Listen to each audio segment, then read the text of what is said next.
Hello everyone, আমাদের 10 minute স্কুলের আজকের লাইভ ক্লাসের অ্যাডমিশন প্রোগ্রামে কেমিস্ট্রি সেকেন্ড পেপারের টপিক হচ্ছে যে অ্যারোমেটিক যৌগ এবং পলিমার সম্পর্ক। এটা হচ্ছে আমাদের যৌগের একদম লাস্ট টপিক। আগে আমরা যৌগ সম্পর্কে জেনেছি অ্যালিফেটিক সম্পর্কে। এখন আমরা এই লেকচারে দেখব অ্যারোমেটিক যৌগ এবং অ্যালিফেটিক অ্যারোমেটিক দুই ধরনের পলিমার সম্পর্কে একসাথে আলোচনা করা হবে। তো ফার্স্ট অফ অল আমরা স্টার্ট করি যে অ্যারোমেটিসিটি। আসলে অ্যারোমেটিক যৌগ পড়তে গেলে কারা অ্যারোমেটিক কারা অ্যারোমেটিক না সেটা সম্পর্কে আমাদের একটা ধারণা রাখতে হয়। তো প্রথম দিকে খুব একদম অ্যানসিয়েন্ট যে ধারণা ছিল সেটা যে অ্যারোমা শব্দের অর্থ হচ্ছে মানে সুগন্ধ, সেখান থেকে আসলে যে সুগন্ধযুক্ত যৌগ সময় অ্যারোমেটিক যৌগ হয়।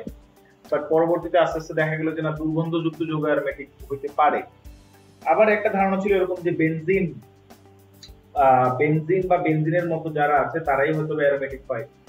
বাট পরবর্তীতে দেখা গেল যে না, বেনজিনের সমগোত্র না হইলে অন্য এমনও অনেক জিনিস থাকতে পারে যারা কিনা অ্যারোমেটিক হয়। তো এরকম কিছু এক্সাম্পল আছে, দ্যাট ইজ হচ্ছে অ্যারোমেটিক যৌগের ডেফিনিশনটা নিয়ে একটু আগের যে ধারণা ছিল সেই ধারণাগুলোর বাইরে একটা নতুন ধারণা নিয়ে আসেন হাকেল নামে একজন ভদ্রলোক, সেটাকে বলা হচ্ছে হাকেল তত্ত্ব। তো হাকেল বেসিক্যালি যেটা বলছে, হাকেল বলছে যে কোন একটা যৌগ অ্যারোমেটিক হবে তখনই যখন হচ্ছে যৌগটাতে আমরা 4n+2 সংখ্যক সঞ্চারণশীল পাই ইলেকট্রন পাবো। সঞ্চারণশীল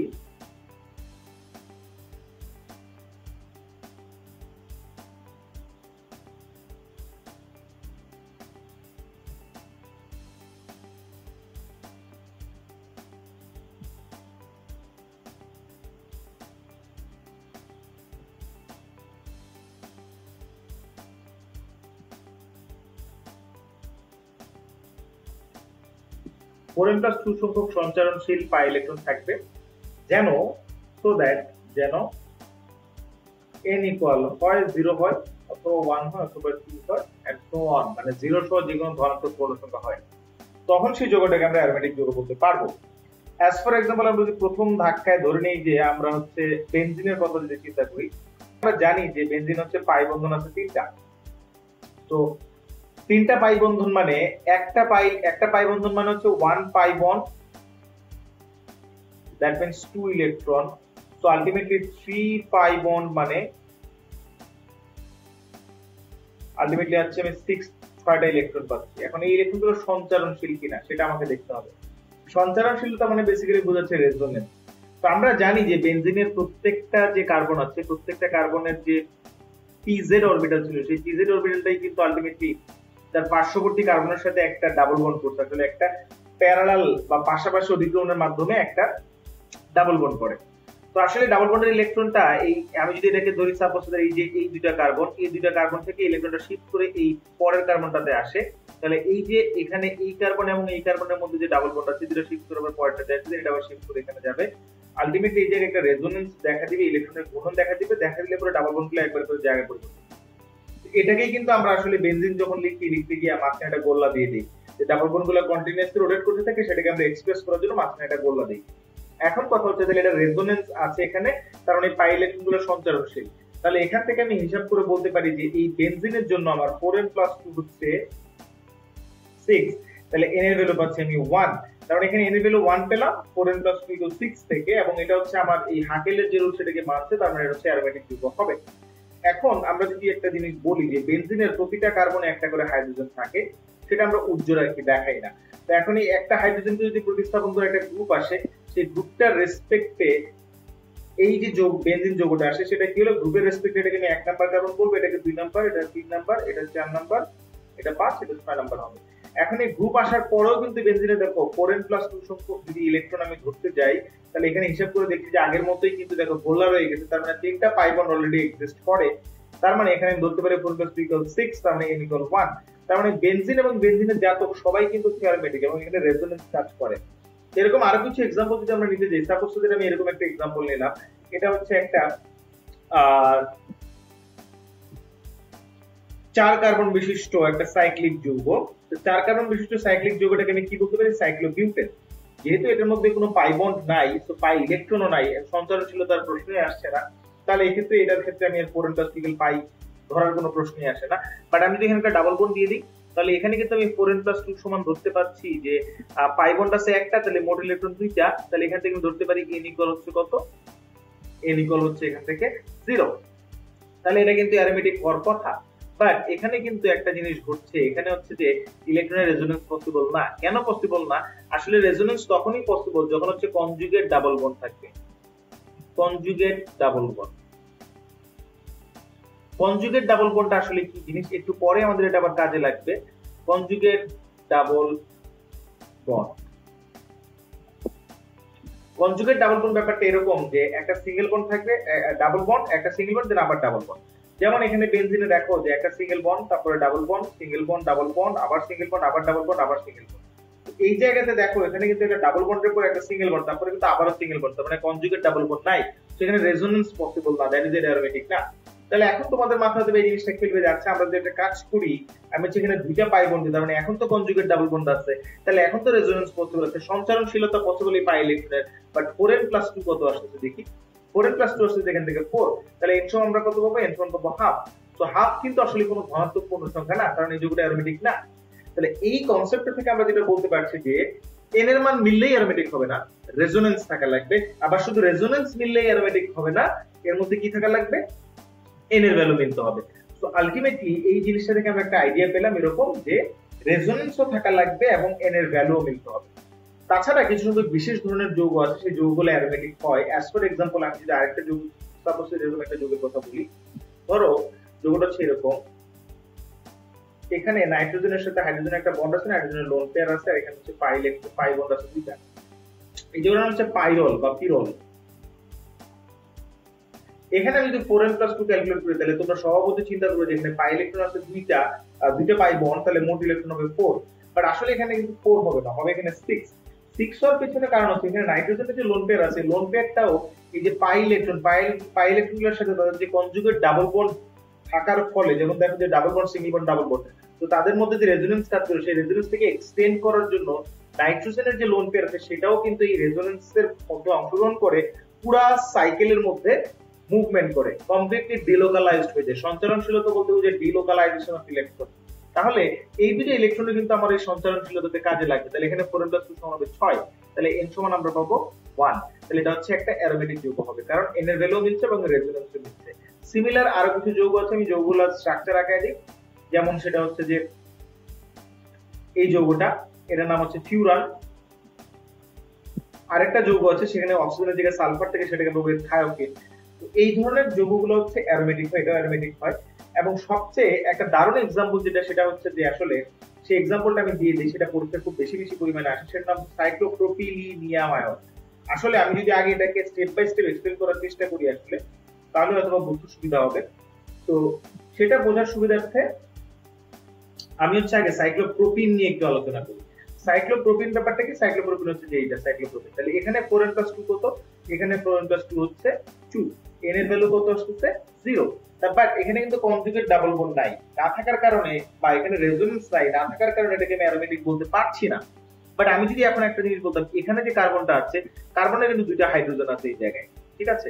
তো আমি যদি দুইটা হাইড্রোজেনের কোনো একটা হাইড্রোজেনকে সামহাও এখান থেকে বাদ দিয়ে দিতে পারতাম, এমন ভাবে বাদ দিতাম, সাপোজ দেন যে কার্বনের সাথে হাইড্রোজেনের যে বন্ড ইলেকট্রন, হাইড্রোজেন সে দুটো বন্ড ইলেকট্রন নিয়ে চলে গেছে এখান থেকে, তাহলে আলটিমেটলি অবস্থাটা দাঁড়াবে এরকম যে দুইটা হাইড্রোজেনের একটা যদি চলে যায়, তাহলে আমি এখান থেকে এই হাইড্রোজেনটাকে মুছে দিলাম আমাদের ছবি সুবিধার্থে।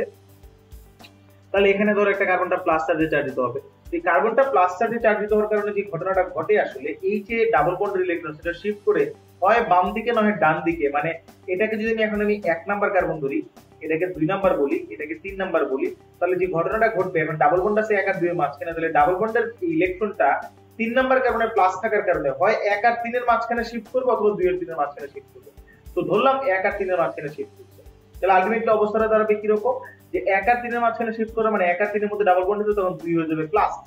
তাহলে তখন আবার এই যে 1 2 আবার নাম্বারিং চেঞ্জ করে ফেলতে হবে আসলে, এখন একটা পজিশন অফ ডাবল বন্ড। তাহলে এখন যেটা হলো যে এই যে ঘটনাটা ঘটলো, ইলেকট্রন আবার শিফট করে চলে গেল হচ্ছে বাম পাশে, তাহলে এখন সেখান থেকে আবার যেটা হবে, এটা আবার ঘুরে এই যে এখানে ব্যাক করবে। তাহলে আলটিমেট অবস্থাটা কি দাঁড়াবে? আমি নাম্বারিংটা মুছে দিই, নাম্বারিংটার জন্য একটু কেমন যেন হেফাজত লাগছে, কারণ নাম্বারিংটা বেসিক্যালি ডিপেন্ড করে ডাবল বন্ডের উপরে। তো ডাবল বন্ডের পজিশন যেহেতু শিফট হচ্ছে, নাম্বারিংটাও শিফট হবে। বাট আমি আসলে রেজোনেন্সটা বোঝানোর জন্য এই জিনিসটা করছি। তাহলে যদি এটা প্লাস হয়, তাহলে পরবর্তী স্টেপে যেটা হবে, ডাবল বন্ডটা চলে যাবে এই জায়গায়, তখন প্লাস হয়ে যাবে কোনটা? এই কার্বনটা। তো আলটিমেটলি আবার এই ইলেকট্রন এখানে শিফট করলে তখন যাবে এই যে এই জায়গায়। তার মানে এখানে 1 আর 2 এর মাঝখানে এই স্ট্রাকচার এবং এই স্ট্রাকচারের মাঝখানে একটা ইকুইলিব্রিয়ামের মতো কাজ করছে এবং এর মধ্যে একটা ইকুইলিব্রিয়াম কাজ করে। সো কন্টিনিউয়াসলি এখানে মুভমেন্ট করতে থাকবে ইলেকট্রনটা due to the presence of a positive charge. এটার নাম হচ্ছে সাইক্লোপ্রোপিলিনিয়াম আয়ন।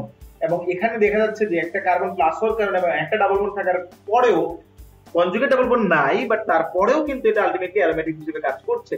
ঠিক আছে, তো আমরা মোটামুটি একটা আইডিয়া পেলাম হ্যাকেল তত্ত্ব সম্পর্কে। Moving on to the next slide. এবার আমরা আসি যে বেনজিন। তো বেনজিনের মধ্যে যেটা আমরা পড়বো, আসলে শুরুতে বেনজিনের প্রস্তুতি নিয়ে একটু আলোচনা করি। বেনজিন কোত্থেকে বানানো যায়। আসলে সর্বপ্রথম আমি যদি একটা জিনিস বলি, এটা খুব ইম্পর্টেন্ট একটা রিঅ্যাকশন, এটা হচ্ছে যে ইথাইন। ইথাইনকে যদি পলিমারাইজেশন করা হয় উত্তপ্ত আয়রন নলের মধ্যে দিয়ে 450 ডিগ্রি সেন্টিগ্রেড তাপমাত্রায় চালনা করা হয়, তাহলে তিনটা ইথাইন মিলে আলটিমেটলি বেনজিন প্রোডাকশন করে। নাম্বার 2, ডিকার্বক্সিলেশন বিক্রিয়া আমরা অলরেডি পড়ছি। ডিকার্বক্সিলেশন বিক্রিয়ার মাধ্যমে চাইলে বেনজিন প্রোডাকশন করা যায়। কিভাবে?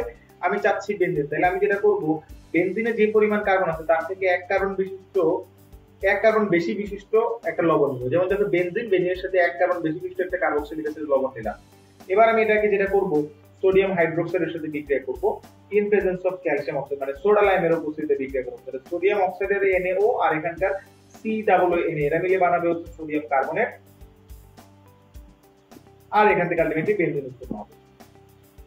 ওকে, সো এই দুটো হচ্ছে খুব সহজ বেনজিনের প্রস্তুতির দিকে। তার মধ্যে এটা পরীক্ষায় অনেকবার আসছে, এটাও পরীক্ষা অনেকবার আসছে, সেটা আমাদের কিন্তু একটু মাথায় রাখতে হবে। এবং এটা হচ্ছে ঢাকা ইউনিভার্সিটি পরীক্ষা অনেকবারই আসছে, এটাও ঢাকা ইউনিভার্সিটি পরীক্ষা আসছে। তো নেক্সট যে টপিকটা আসছে সেটা হচ্ছে বেনজিনের 3টি দ্বিবন্ধনের প্রমাণ। তো বেনজিনের 3টি দ্বিবন্ধনের প্রমাণ আসলে কিভাবে করা যায়, বেনজিনের 3টা দ্বিবন্ধন আছে, এই জিনিসটি আসলে আমরা এখন প্রমাণ করব। কিভাবে প্রমাণ করব? ফার্স্ট অফ অল আমি জানি বেনজিনে আমার ডাবল বন্ড আছে 3টা। তো আমি যদি আমরা এটা অবভিয়াসলি আগে দেখছি যে কোন একটা ডাবল বন্ডের মধ্যে হাইড্রোজেন সংযোজন যদি করা হয় ইন প্রেজেন্স অফ নিকেল, তাহলে সেখানে যেটা হয় ডাবল বন্ডটা ভেঙে গিয়ে মানে পাই বন্ড ভেঙে গিয়ে সিগমা বন্ড হয়। তাহলে এখন বেনজিনে যেটা হবে, সবগুলা পাই বন্ড ভেঙে গিয়ে সিগমা বন্ড হয়ে যাবে, তার মানে এটা হয়ে যাবে সাইক্লোহেক্সেন। এখন বেনজিনের এই যে বিক্রিয়াতে বেনজিনের জন্য 3 মোল হাইড্রোজেন লাগবে। তাহলে এই যে 3 মোল আসলে কি রিপ্রেজেন্ট করে? আমরা জানি যে একটা ডাবল বন্ডের জন্য 1 মোল হাইড্রোজেন লাগে, তাহলে 3টা ডাবল বন্ড আছে বলে 3 মোল হাইড্রোজেন লাগছে। সিমিলারলি আমি যদি এর সাথে ক্লোরিনের বিক্রিয়া করাই, তাহলে আলটিমেটলি এখান থেকে আমি যেটা পাবো, আসলে আমি ওই স্ট্রাকচারটাতে প্রতিটা কার্বনে যে একটা করে হাইড্রোজেন আগেই ছিল বেনজিনে, এখন হাইড্রোজেন সংযোজন হওয়াতে নতুন করে আরেকটা করে হাইড্রোজেন বাড়ছে, সেটা একটু দেখাই যদি তোমাদেরকে, তাহলে মনে হয় তোমাদের জন্য বুঝতে সুবিধা হবে। এই যে এখানে এরকম প্রতিটা কার্বনে হাইড্রোজেন একটা করে দেখাই তোমাদের সুবিধার্থে, কারণ পরবর্তীতে যে ক্লোরিনেশনটা করব সেম ঘটনা এখানেও ঘটবে। তো এখানে যেটা হবে, যদি ক্লোরিনেশন ঘটাই তাহলে সিমিলারলি যেটা হবে ডাবল বন্ড ভেঙে যাবে, তার মানে মাঝখানে গোল্লা থাকবে না। দেন যেটা হবে, প্রতিটা কার্বনে একটা করে হাইড্রোজেন অলরেডি ছিল, এখন একটা করে ক্লোরিন জোড়া লাগবে।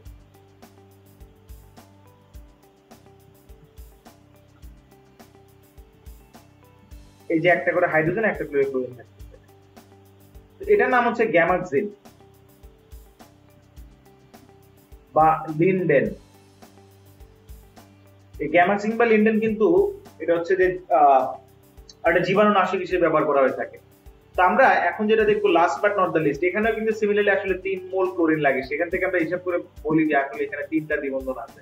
Last but not the least সেটা হচ্ছে যে আমরা যেটা করব, বেনজিনের সাথে বা বেনজিনের মধ্যে আমরা ওজোনীকরণ করব। আমরা ওজোনাইজেশন বিক্রিয়া সম্পর্কে অলরেডি দেখছি। যেহেতু ডাবল বন্ড আছে তাহলে অবভিয়াসলি এখান থেকে অ্যালডিহাইড বা কিটোন উৎপন্ন হবে। যেহেতু এটা একটা রিং স্ট্রাকচার বা ক্লোজ স্ট্রাকচার বা বদ্ধ শিকল থেকে আলটিমেটলি যেটা সবসময় অ্যালডিহাইড উৎপন্ন হবে, এবং এখান থেকে আমরা যেটা পাবো অ্যালডিহাইড পাবো। এবং আমরা দুইটা অ্যালডিহাইড ফাংশনাল গ্রুপ বিশিষ্ট যে যৌগটা সেটা পাবো 3 মোল, এবং ওজন লাগবে 3 মোল। তো সেখান থেকে আলটিমেটলি আমরা যেটা বলবো যে এখানে আমরা যেটা পাইলাম, এবং 3টা হাইড্রোজেন পারঅক্সাইড হবে। তো এটা থেকে আমরা বলবো যে এখানে বেনজিনের দ্বিবন্ধন আছে 3টা। বাট মজার ব্যাপার হচ্ছে যে হাইড্রোজেন পারঅক্সাইড এটা কিন্তু অক্সিডাইজ করে আমাদের অ্যালডিহাইড গ্রুপ যে আছে, দুইটা অ্যালডিহাইড গ্রুপ বিশিষ্ট যৌগটা, এটাকে কার্বক্সিলিক অ্যাসিড বানায় ফেলবে। তাহলে এখানে আমরা যেটা করব, জিঙ্কের গুঁড়া দিব। তাহলে জিঙ্ক আর হাইড্রোজেন পারঅক্সাইড বিক্রিয়া করে যেটা বানাবে, পানি আর জিঙ্ক অক্সাইড বানাবে। তো আলটিমেটলি এই অক্সিডেশন বিক্রিয়াটাকে প্রিভেন্ট করবে। তো এই 3টা জিনিস থেকে আলটিমেটলি আমরা যেটা বলি যে বেনজিনের দ্বিবন্ধন আছে 3টা, এটা হলো তাদের দ্বিবন্ধনের প্রমাণ। তো মাঝে মাঝে পরীক্ষায় প্রশ্ন এসে থাকে যে বেনজিনকে ওজোনালাইসিস করলে পরে কি পাওয়া যায়, অপশনে দেওয়া থাকবে এটা বা অন্য কিছু দেওয়া থাকতে পারে। সিমিলারলি বলা হতে পারে যে গ্যামাক্সিন কি কাজে ব্যবহার করা হয়ে থাকে, গ্যামাক্সিনের সংকেত কি, গ্যামাক্সিনের সংকেত কি হবে তাহলে C6H6Cl6, এটা হচ্ছে গ্যামাক্সিনের সংকেত, ঠিক আছে। আচ্ছা, গ্যামাক্সিন বা লিন্ডেনের সংকেত কি, তো এই জিনিসটা একটু ভালো করে তোমাদেরকে পড়তে হবে। তো moving on to the next slide বা নেক্সট পার্ট, সেখানে আমরা যেটা দেখতে পাচ্ছি আসলে বেনজিন বলয় সক্রিয়কারী ও নিষ্ক্রিয়কারী গ্রুপ। এখান থেকে গত বছরের পরীক্ষায় একটা প্রশ্ন আসছে যে নিচের কোনটি বেনজিন বলয় সক্রিয়কারী বা নিষ্ক্রিয়কারী, অথবা এখান থেকে আরেকটা জিনিস আমরা বলি যে অর্থো প্যারা ডিরেক্টিং অথবা মেটা ডিরেক্টিং, অর্থো প্যারা অর মেটা ডিরেক্টিং। তো আগে আমাদেরকে বুঝতে হবে যে ভাইয়া যে অর্থ কোনটা, প্যারা কোনটা, আর মেটা পজিশন কোনটা। তো কোন একটা বেনজিনের মধ্যে কোনটা অর্থ পজিশন কোনটা, প্যারা পজিশন কোনটা, মেটা পজিশন, এটা বুঝতে হলে আগে আমাদেরকে একটা জিনিস বুঝতে হবে। আমি যদি তোমাদেরকে প্রশ্ন করি যে এই যে একটা বেনজিন রিং, বেনজিন রিং এর এই পজিশনটাকে আমরা কি পজিশন বলবো, ম্যাক্সিমাম তোমরা উত্তর দিবা যেটা হচ্ছে ভাই অর্থ পজিশন। বাট ভাইয়া দিস ইজ অ্যাকচুয়ালি রং। কেন রং? কোন একটা বেনজিনে কোনটা কোন পজিশন, অর্থ না প্যারা না মেটা, এটা কমপ্লিটলি ডিপেন্ড করে যে বেনজিনের প্রতিস্থাপক হিসেবে কি আসছে। ধরো আমি যদি বেনজিন বলে কোন একটা প্রতিস্থাপন ঘটাই বা প্রতিস্থাপন বিক্রিয়া ঘটাই, তাহলে সেই বিক্রিয়া অনুযায়ী যেটা হবে, বেনজিন বলে একটা হাইড্রোজেন প্রতিস্থাপিত একটা গ্রুপ আসবে। এই গ্রুপের রেসপেক্টে এখন যদি আমি চিন্তা করি, সাপোজ যে গ্রুপের রেসপেক্টে, এই গ্রুপের রেসপেক্টে 60 ডিগ্রিতে অবস্থান করতেছে দুইটা কার্বন সেন্টার পয়েন্টের সাথে। দেখো এই কার্বনটা, এই কার্বন এবং এই কার্বন, এই দুটো হচ্ছে 60 ডিগ্রিতে অবস্থান করে। যারা 60 ডিগ্রিতে অবস্থান করে তাদেরকে আমরা বলি অর্থ কার্বন গ্রুপের রেসপেক্টে, আর যারা 120 তে অবস্থান করে তাদেরকে আমরা বলি মেটা কার্বন, তাহলে মেটা পজিশন দুইটা। আর যারা 180 তে অবস্থান করে তাদেরকে বলি প্যারা পজিশন, তাহলে প্যারা পজিশন একটা। তো আমরা বুঝতে পারলাম দিস ইজ মেটা, মেটা অর্থ, অর্থ, আর এটা হচ্ছে প্যারা পজিশন। বেনজিন বলে আসলে পজিশন হলো তিনটা অ্যাকর্ডিং টু বা উইথ রেসপেক্ট টু গ্রুপ। ওই তিনটা পজিশনের মধ্যে দুইটা হচ্ছে অর্থ পজিশন, দুইটা মেটা পজিশন, একটা হচ্ছে প্যারা পজিশন। ওকে, সো এটা আমি আসলে রিমুভ করব, কারণ আমার আসলে এই অর্থ প্যারা পজিশনটা এখানে বোঝানোর উদ্দেশ্য না।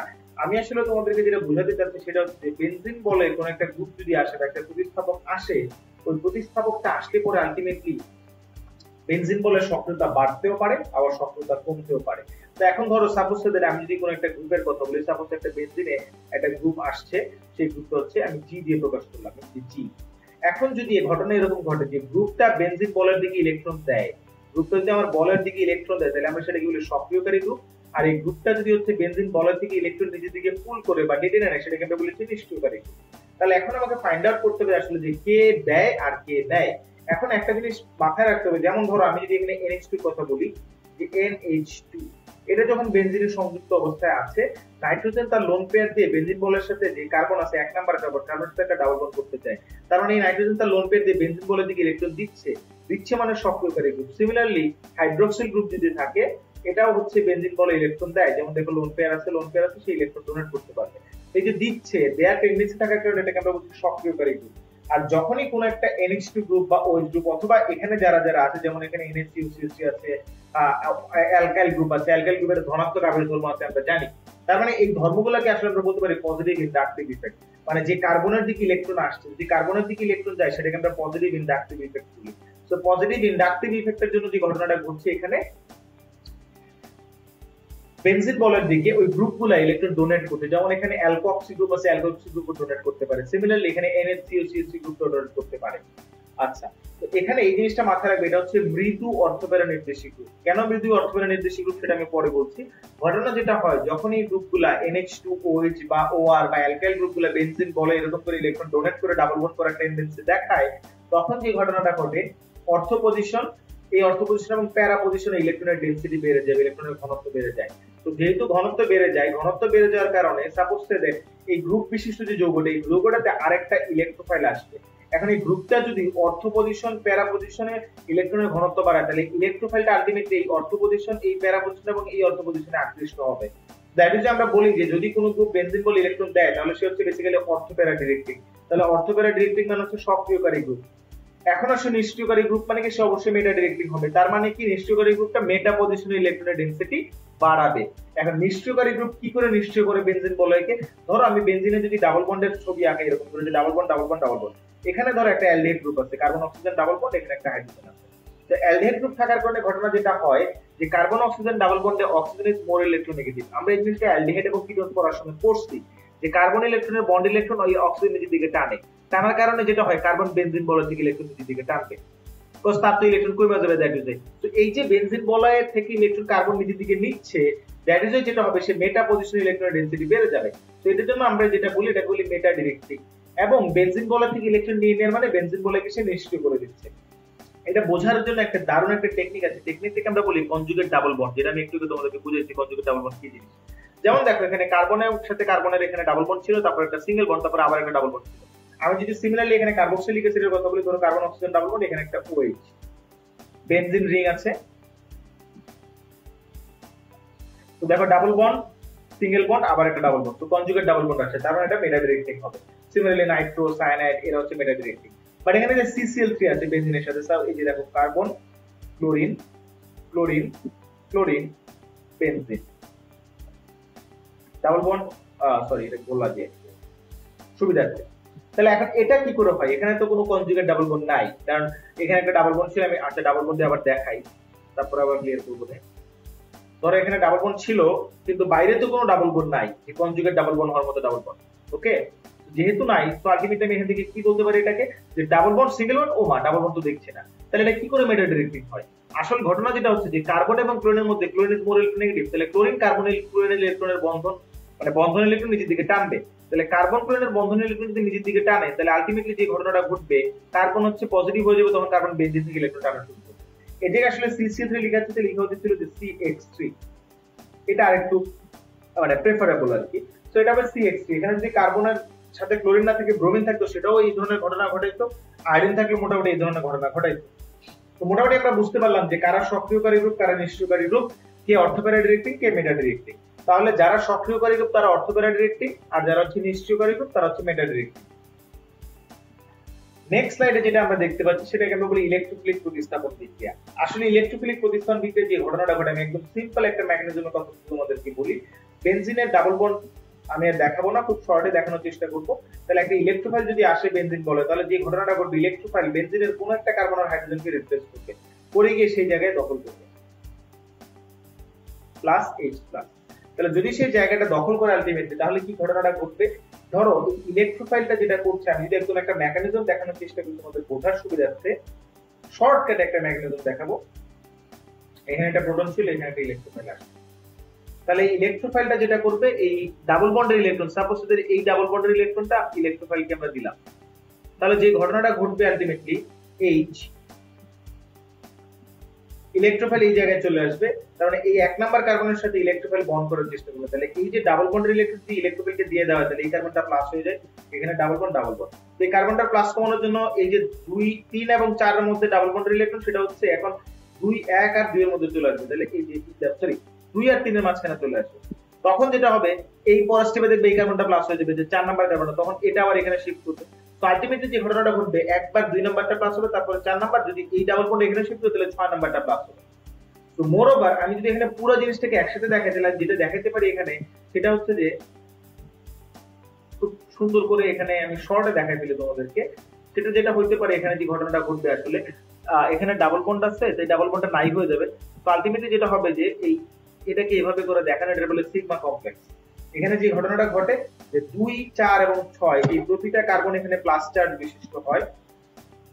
এটাকে একসাথে পুরোটাকে 4 এরকম একটা অর্ধচন্দ্রের মতো করে দিয়ে প্লাস চার্জে দেখানো, এটাকে বলে সিগমা কমপ্লেক্স।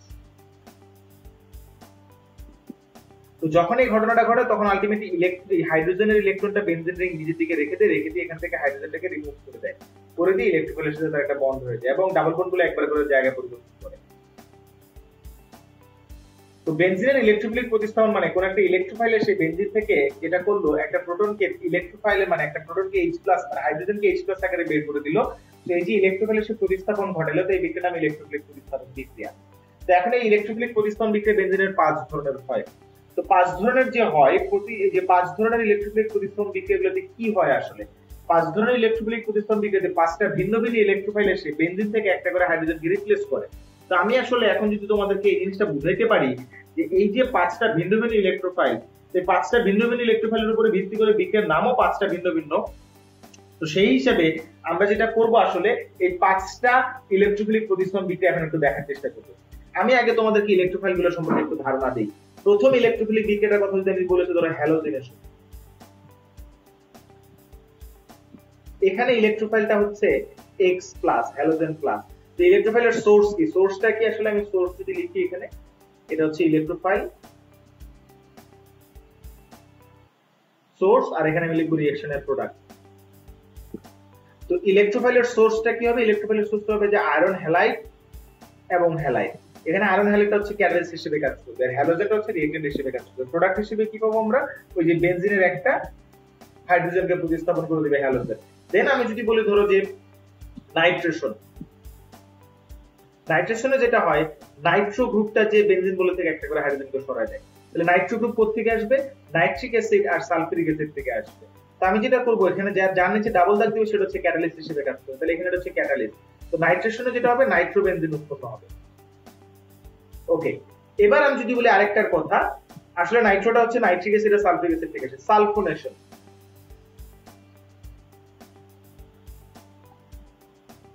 সালফোনেশনে ইলেকট্রোফাইল হচ্ছে সালফার ট্রাইঅক্সাইড, আর এখানে আমি রিঅ্যাকট্যান্ট হিসেবে নিব সালফার ট্রাইঅক্সাইড আর sulphuric acid. Similarly sulphuric acid এখানে ক্যাটালিস্ট হিসেবে কাজ করবে এবং এখানে প্রোডাক্ট হবে SO3H। ওকে, দেন দুইটা বিশেষ বিক্রিয়া আছে, সেগুলো হচ্ছে ফ্রিডেল ক্রাফট অ্যালকাইলেশন একটা, আর একটা হচ্ছে অ্যাসাইলেশন। ফ্রিডেল এবং ক্রাফট দুজন বিজ্ঞানীর নাম, তাদের নাম অনুসারে একটাকে বলি আমরা অ্যালকাইলেশন। এখানে আমার অ্যালকাইল গ্রুপটা হচ্ছে ইলেকট্রোফাইল, আর এটার সোর্স কি? Alkyl halide plus dry aluminium chloride.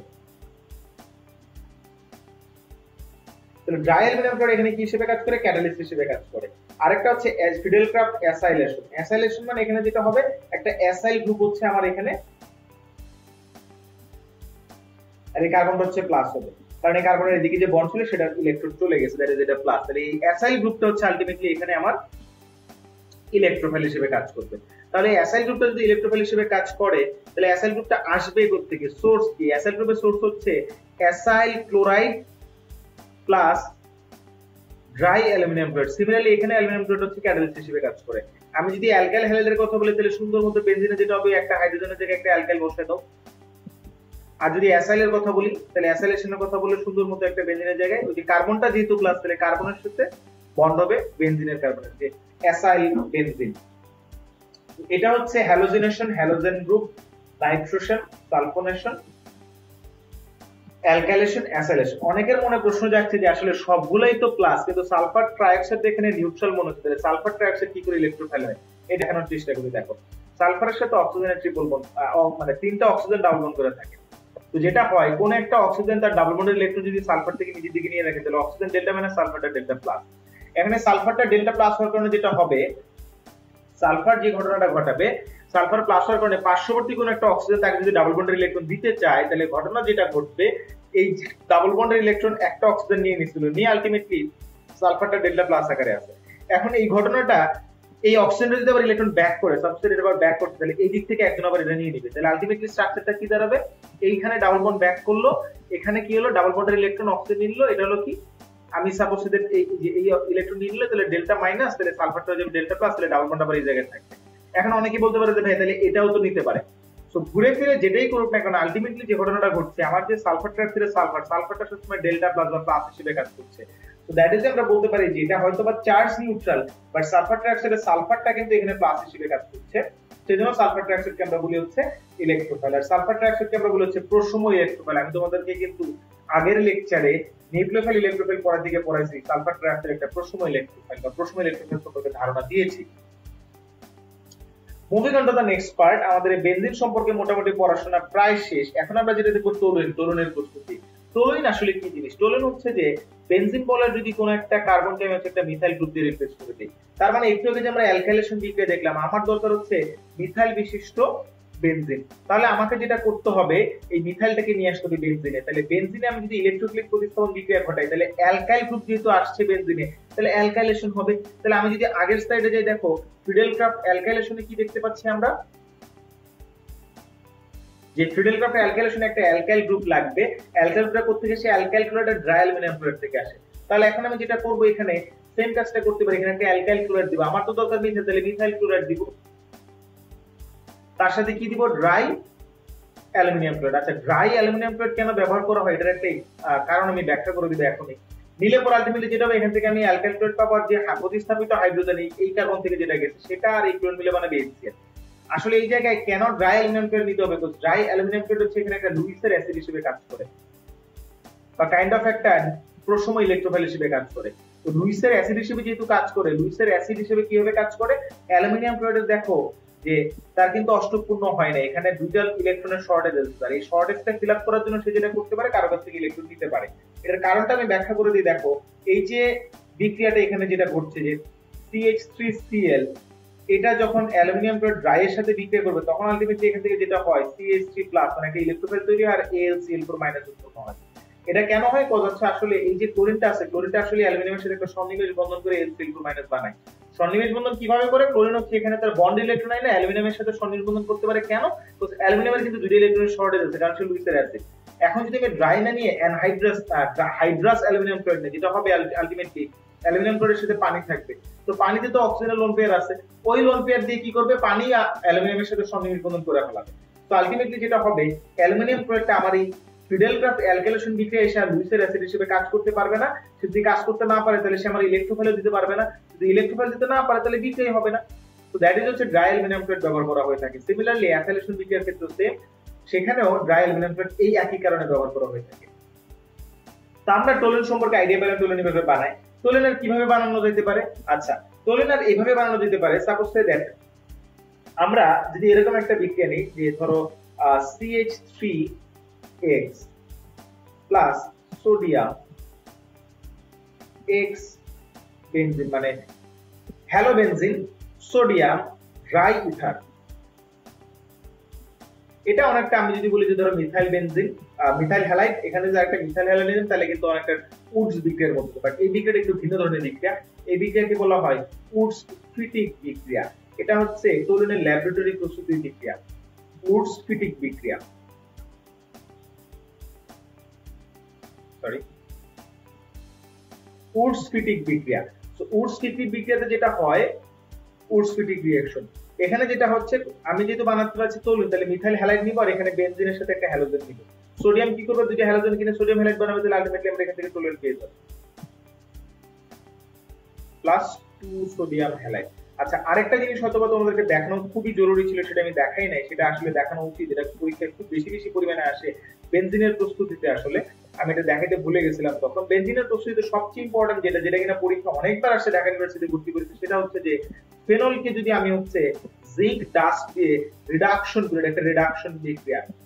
Reduction বিক্রিয়া যেটা হয়, রিডাকশন বিক্রিয়া মানে হচ্ছে যে অধিক তরিৎনাত্মক মূলের অপসারণ বিক্রিয়া। এখানে যেটা জিঙ্ক আর অক্সিজেন মিলে জিঙ্ক অক্সাইড বানায়, তাহলে জিঙ্ক অক্সাইড যদি বানায় তাহলে হাইড্রোজেনটা বেনজিনের সাথে খুব সুন্দর মতো এই জায়গায় কার্বনের সাথে বসে দিয়ে একটা বেনজিন উৎপন্ন করে। মানে অক্সিজেন চলে গেল, হাইড্রোজেনের সেই এক নাম্বার কার্বনের সাথে বন্ধ করে ফেলাইলো, তাহলে বেনজিন হলো। এখানে দেখা আমি অধিক তরিৎনাত্মক মূলের সাথে অক্সিজেনকে সেপারেট করে ফেলাইছি। তো দ্যাট ইজ এটাকে বলছি রিডাকশন বিক্রিয়া। তার মানে ফেনলের জিঙ্ক ডাস্ট দিয়ে রিডাকশন করলে পরে বেনজিন পাওয়া যায়। এটা ঢাকা ইউনিভার্সিটি পরীক্ষা অনেকবার আসছে। যেহেতু এবারে ঢাকা ইউনিভার্সিটি ভর্তি পরীক্ষা অনেকটা রিটেন পার্ট হিসেবে ম্যাক্সিমাম 50 মার্কস এর, আর বাকি 30 মার্কস হচ্ছে এমসিকিউ 20 মার্কস হচ্ছে এসএসসি জিপি এর উপরে থাকবে। সো রিটেনের জন্য আসলে এই জিনিসগুলো সম্পর্কে একটু ডিটেইলস আইডিয়া নেওয়া খুব জরুরি। এখন আসলে টোলেনের প্রস্তুতির পরে আসে টোলেনের বিক্রিয়া। টোলেনে কি কি বিক্রিয়া হতে পারে? টোলেন ইলেকট্রোফিলিক দ্রুত বিক্রিয়া হতে পারে। টোলেন ইলেকট্রোফিলিক দ্রুত বিক্রিয়া হতে কি বিক্রিয়া?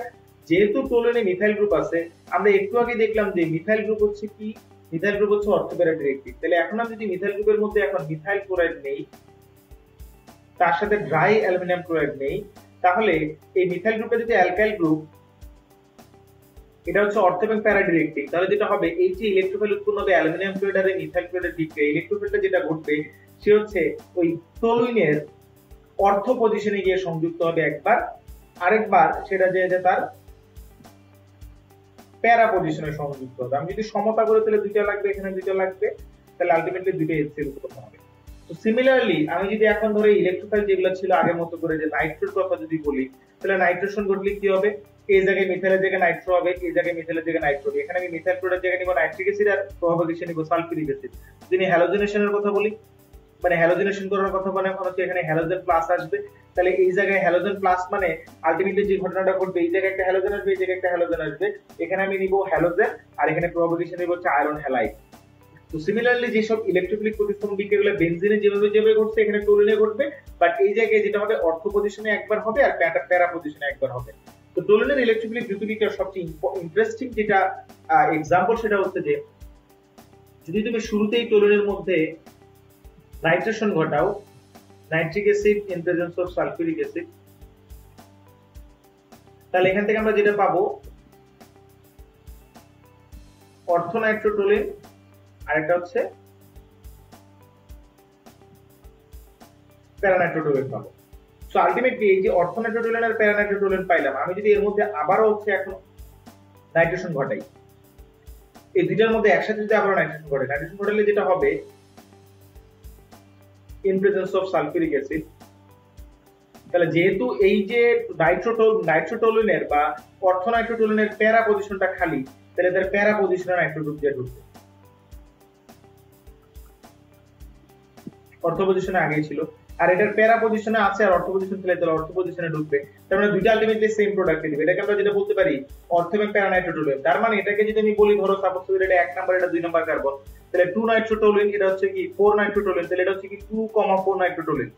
সো আলটিমেটলি এখন যদি এর মধ্যে আবারও তুমি নাইট্রেশন ঘটাও সালফিউরিক অ্যাসিডের প্রেজেন্সে, তাহলে আলটিমেটলি এখান থেকে যেটা পাবা দেখো এটা শুধুমাত্র আরেকটা অর্থ অবস্থান খালি, তাহলে আলটিমেটলি যেটা হবে ফাইনালি এখানে আমি যেটা পাবো নাইট্রো নাইট্রো নাইট্রো, তার মানে এখানে যেটা হবে যে ট্রাই নাইট্রোটোলিন বা টিএনটি পাবো আমরা, টিএনটি ট্রাই নাইট্রোটোলিন। এটাকে মিলিটারি এক্সপ্লোসিভ বলে, এটা হচ্ছে এক্সপ্লোসিভ হিসেবে ব্যবহার করা হয় থাকে টিএনটি। এটা যেটা হয় টোলিনের নাইট্রেশন ঘটলে পরে এই ঘটনাটা ঘটে। একটা ইন্টারেস্টিং ব্যাপার, এখানে টেম্পারেচার লাগে 30 ডিগ্রি প্রথমটাতে, দ্বিতীয়টাতে লাগে 60 ডিগ্রি, তৃতীয়টাতে লাগে 110 ডিগ্রি। এখানে একটা প্রশ্ন যদি পড়ে যে এখানে টেম্পারেচারের ভ্যারিয়েশন কেন প্রয়োজন, কারণ হচ্ছে দেখো যখন তুমি প্রথমবার নাইট্রেশন করছো এটা মোটামুটি রুম টেম্পারেচারে করছে, রুম টেম্পারেচার থেকে একটু বেশি টেম্পারেচারে করছে, এখানে একটা নাইট্রো গ্রুপ আসছে, নাইট্রো গ্রুপ কিন্তু বেনজিন বলে কি নিঃস্বকারী গ্রুপ, তো এই নিঃস্বকারী প্রভাবটাকে একটু ডমিনেট করে দিল, টেম্পারেচার ইনক্রিজ করা হলো সেকেন্ড টাইম যখন আমি নাইট্রেশন দিলাম দুইটা নাইট্রো গ্রুপ আসছে, তাহলে যেটা করতে হবে আরেকটু টেম্পারেচার বাড়াতে হবে তাদের এই ডমিনেশন তাদের এই প্রভাবটাকে ডমিনেট করতে, যেটা কিনা তারা নিঃস্বকারী গ্রুপের সাথে কাজ করতো, তার জন্য টেম্পারেচার আরেকটু বাড়ে 110 ডিগ্রি করা হবে। তো টিএনটির ব্যবহার করবো তোমরা, টিএনটির ব্যবহার পরীক্ষার জন্য খুবই ইম্পর্টেন্ট। এবার আসো জারণ বিক্রিয়া। টোলিনের জারণ বিক্রিয়া দুই ধরনের, একটা কিন্তু বলি তীব্র জারণ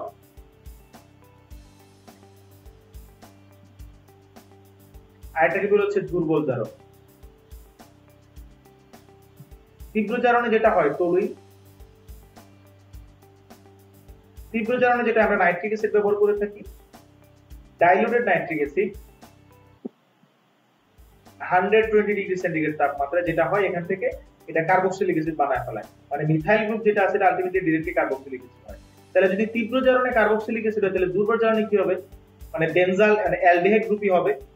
অ্যালডিহাইড গ্রুপ হওয়ার জন্য এখানে জারক হিসেবে কি কি ব্যবহার করা হয়ে থাকে, জারক হিসেবে দুটো জিনিস ব্যবহার করা হয় ক্রোমিল ক্লোরাইড CrO2Cl2, অর যেটা ব্যবহার করতে হবে ম্যাঙ্গানিজ 4+ 65% সালফিউরিক অ্যাসিডের উপস্থিতিতে 45 ডিগ্রি সেন্টিগ্রেড তাপমাত্রায়। এটাই পরীক্ষায় আসে, এই বিক্রিয়াটার একটা নাম আছে, নাম হচ্ছে ইটার্ড বিক্রিয়া। তো পরীক্ষায় প্রশ্ন হিসেবে ঢাকা ইউনিভার্সিটি পরীক্ষায় যে প্রশ্নগুলো আসে সেটা হচ্ছে যে ইটার্ড বিক্রিয়া জারক হিসেবে কি ব্যবহার করে, ক্রোমিল ক্লোরাইড অথবা ম্যাঙ্গানিজ 4+। ম্যাঙ্গানিজ 4+ বলার চাইতে আরেকটা জিনিস বলা ভালো, কারণ আসলে ম্যাঙ্গানিজ 4+ আসলে ম্যাঙ্গানিজ অক্সাইড আকারে থাকে না, মানে ম্যাঙ্গানিজ 4 অক্সাইড। তো ম্যাঙ্গানিজ 4 অক্সাইডটা আমি লিখি, যদি কখনো পরীক্ষায় ম্যাঙ্গানিজ 4+ আসে ভয় পাওয়ার কিছু নেই। ম্যাঙ্গানিজ 4 অক্সাইড 65% সালফিউরিক অ্যাসিড এবং 45 ডিগ্রি সেন্টিগ্রেড তাপমাত্রা। এই ম্যাঙ্গানিজ 4+ আর সালফিউরিক অ্যাসিড আলটিমেটলি এখান থেকে জার্মান অক্সিজেন নির্গত হয়, জার্মান অক্সিজেন আসলে জারণ করে টোলুইনকে জারণ করে, এখানেও জার্মান অক্সিজেন দিয়ে টোলুইনকে আসলে জারণ করে কার্বক্সিলিক অ্যাসিড বানায়, এখানে বাই প্রোডাক্ট হিসেবে ওয়াটার আসে। সিমিলারলি এখানে বাই প্রোডাক্ট হিসেবে water is not that much important হচ্ছে যে আসলে এখানে ক্রোমিল ক্লোরাইডটা হচ্ছে জারক, এখানে হলো এটা জারক, আর এখানে জারক হচ্ছে নাইট্রিক অ্যাসিড। ক্লোরিনেশন বিক্রিয়া, টোলুইনের ক্লোরিনেশন হচ্ছে দুই ধরনের হয়, একটা হচ্ছে ক্লোরিনেশনটা হবে হচ্ছে তার সাইড চেইন, একটা হচ্ছে এই বেনজিন রিংয়ের মধ্যে হবে। আমি যদি ক্লোরিনেশন করি সানলাইটের প্রেজেন্সে H2, তাহলে যেটা হবে সাইড চেইনে বিক্রিয়া হবে, মানে প্রতিস্থাপক যেটা কিনা বেনজিনে মিথাইল গ্রুপ, সেখান থেকে একটা করে হাইড্রোজেন প্রতিস্থাপন হবে। প্রথমবার যদি প্রতিস্থাপন করে তাহলে CH2Cl, যদি সেকেন্ড টাইম হয় তাহলে যেটা হবে যে CCl2H বেনজিন, আর যদি থার্ড টাইম হয় সিমিলারলি ক্লোরিনেশন H সূর্যালোকের উপস্থিতিতে, টেম্পারেচার এখানে লাগে 111 ডিগ্রি সেন্টিগ্রেড, প্রত্যেকটা ক্ষেত্রে সেম, আমি সেটা লিখলাম না। তাহলে সেখান থেকে আমরা যেটা পাবো CCl3 বেনজিন, এটাকে আমরা বলি বেনজো ট্রাইক্লোরাইড। এটা কিন্তু একটু আগে দেখাচ্ছি যে বেনজিন এরকম একটা গ্রুপ থাকলে সেটা হচ্ছে মেটা ডিরেক্টিং হয়। এখন আসো যে এই সাইড চেইনের প্রতিস্থাপন, আমি যদি ক্লোরিনের মধ্যে ক্লোরিনেশন করি in presence of iron, iron হচ্ছে এখানে ক্যাটালিস্ট হিসেবে কাজ করে, তাহলে আলটিমেটলি যেটা হবে সাইড চেনের প্রতিস্থাপন হবে। যেহেতু মিথাইল গ্রুপ অর্থ এবং প্যারা নির্দেশিত, তার মানে এখানে আসলে সাইড চেন বলা ঠিক না, বেনজিন রিং এর প্রতিস্থাপন হবে। বারবার আমি সাইড চেন বলছি, সরি। বেনজিন রিং এ যেটা হবে একটা করে ক্লোরিন সংযুক্ত হবে। যেহেতু মিথাইল গ্রুপ অর্থ প্যারা নির্দেশিত, তাহলে অর্থতে একটা সংযুক্ত হবে, আর এটা হচ্ছে প্যারাতে সংযুক্ত হবে। এই জিনিসটা রিটেন পরীক্ষার জন্য খুব important. Moving on to the next slide. এখানে আমরা যেটা দেখছি অ্যারাইল হ্যালাইড, অ্যারাইল হ্যালাইডের প্রস্তুতি এবং ডিডিটি। আসলে অ্যারাইল হ্যালাইড থেকে এই দুটো জিনিস খুব ইম্পর্টেন্ট। কিভাবে অ্যারাইল হ্যালাইড কি করে প্রস্তুত করা যায়। আমরা একটু আগে আমি বানাইতে চাই অ্যারাইল হ্যালাইড মানে ক্লোরোবেনজিন। আসলে যদি বলি ক্লোরোবেনজিনের কথা যদি বলি, বেসিক্যালি ক্লোরোবেনজিনটা নিয়ে পড়াশোনা আমাদের এই চ্যাপ্টারটাতে ম্যাক্সিমাম ক্ষেত্রেই আমি বেনজিন থেকে ক্লোরোবেনজিন বানাতে চাই। তাহলে আমার এখানে লাগবে ক্লোরিন, তার মানে আমি একটু দিয়ে এখন ইলেকট্রোফিলিক প্রতিস্থাপন বিক্রিয়ার মতো করে ক্লোরিনেশন করে দিতে, এটা হচ্ছে আয়রন হ্যালাইডের উপস্থিতিতে, মানে আয়রন ক্লোরাইডের উপস্থিতিতে আলটিমেটলি ক্লোরোবেনজিন আমি পাওয়া যাবে। আমি যদি এখন আরেকটা কাজ করি, আমরা জানি যে ফেনলের OH গ্রুপ থেকে একটা করে যদি আমি ফসফরাস পেন্টাক্লোরাইডের সাথে বিক্রিয়া করাই, তাহলে যেটা হবে একটা ক্লোরিনে সেই OH টাকে রিপ্লেস করে দিয়ে আমাকে ক্লোরোবেনজিন দিবে, এখান থেকে অ্যারাইল হ্যালাইড দিবে। এখন আসলে ডিডিটি। ডিডিটি কি জিনিস? ডিডিটি কি জিনিস বোঝার আগে আসলে বলতে ডিডিটি কোথা থেকে হয়। ডিডিটি হয় কোথা থেকে? আমি যদি একটা ক্লোরোবেনজিনকে আঁকি, আমি একদম ডিডিটির বেসিক বিক্রিয়াটাই লিখি যে এখানে একটা ক্লোরোবেনজিন আছে আর 4 নাম্বার কার্বনে হাইড্রোজেন আছে। সিমিলারলি আরেকটা ক্লোরোবেনজিনকে উল্টায় লিখলাম, আর এখানে লিখলাম একটা জিনিসকে ক্লোরাল। ক্লোরাল মানে CCl3CHO, CCl3C double bond OH। ঘটনা যেটা ঘটবে, এই যে ক্লোরোবেনজিনের একটা হাইড্রোজেন আর এই অক্সিজেন আর এখানকার হাইড্রোজেন মিলে আলটিমেটলি এখান থেকে পানি রিমুভ হবে, আর এই পানিটাকে কে ধরে রাখবে? Sulphuric acid. তাহলে নিরোধক হিসেবে এখানে সালফিউরিক অ্যাসিড ব্যবহার করা হবে। আলটিমেটলি কি উৎপন্ন হবে? Chlorine benzene. তাহলে কি ঘটনাটা ঘটলো? আসলে এখানে যে কার্বনটা ছিল, কার্বনের দুইটা হাত খালি হলো। তাহলে কার্বনের যদি দুইটা হাত খালি, কারণ এদিকে একটা বন্ড করবে, এদিকে একটা বন্ড করবে, কারণ ওই যে ক্লোরোবেনজিন দুজনেরই 4 নাম্বার কার্বনে হাইড্রোজেন চলে গেছে। তাহলে এর কাছে একটা হাইড্রোজেন আছে আর এদিকে কার্বন, ক্লোরিন ক্লোরিন ক্লোরিন। এখন মজার ব্যাপার হচ্ছে এটা ছিল ক্লোরাল, হ্যাঁ, আর এইটা মানে এই যে এটা ছিল ক্লোরাল, এটা ছিল ক্লোরোবেনজিন, আর উৎপন্ন প্রোডাক্টটাকে আমরা বলি ডিডিটি। আসলে এটাকে ডিডিটি বলার পেছনে কারণ এখানে দুইটা ক্লোরিন, তার মানে ডাই ক্লোরো, এটার নাম হচ্ছে ফিনাইল। বেনজিন বলে প্রতিস্থাপন হলে পরে সেটাকে আমরা ফিনাইল বলি, সেটা তাহলে ডাই ফিনাইল। এখানে কয়টা ক্লোরিন আছে? 3টা, তার মানে trichloro, die chloro, die phenyl, trichloro. কয়টা কার্বন? 2টা কার্বন, 1 2, তাহলে ইথেন। তার মানে ডাইক্লোরো, ডাইফিনাইল, ট্রাইক্লোরো, ইথেন। এটা হচ্ছে ডিডিটি। তো ডিডিটির ব্যবহার আসে পরীক্ষায়। ডিডিটি কোথা থেকে বানানো হয়েছে? ক্লোরোবেনজিন এবং ক্লোরাইডের বিক্রিয়া থেকে। এই জিনিসটা পরীক্ষায় এমসিকিউতে আসে। ডিডিটির ব্যবহার করতে মাঝে মাঝে প্রশ্ন হচ্ছে ডিডিটি কি কাজে ব্যবহার করে থাকে, ঠিক আছে। এবার আসো ফেনল। ফেনলের প্রস্তুতির মধ্যে আমরা যেটা দেখব,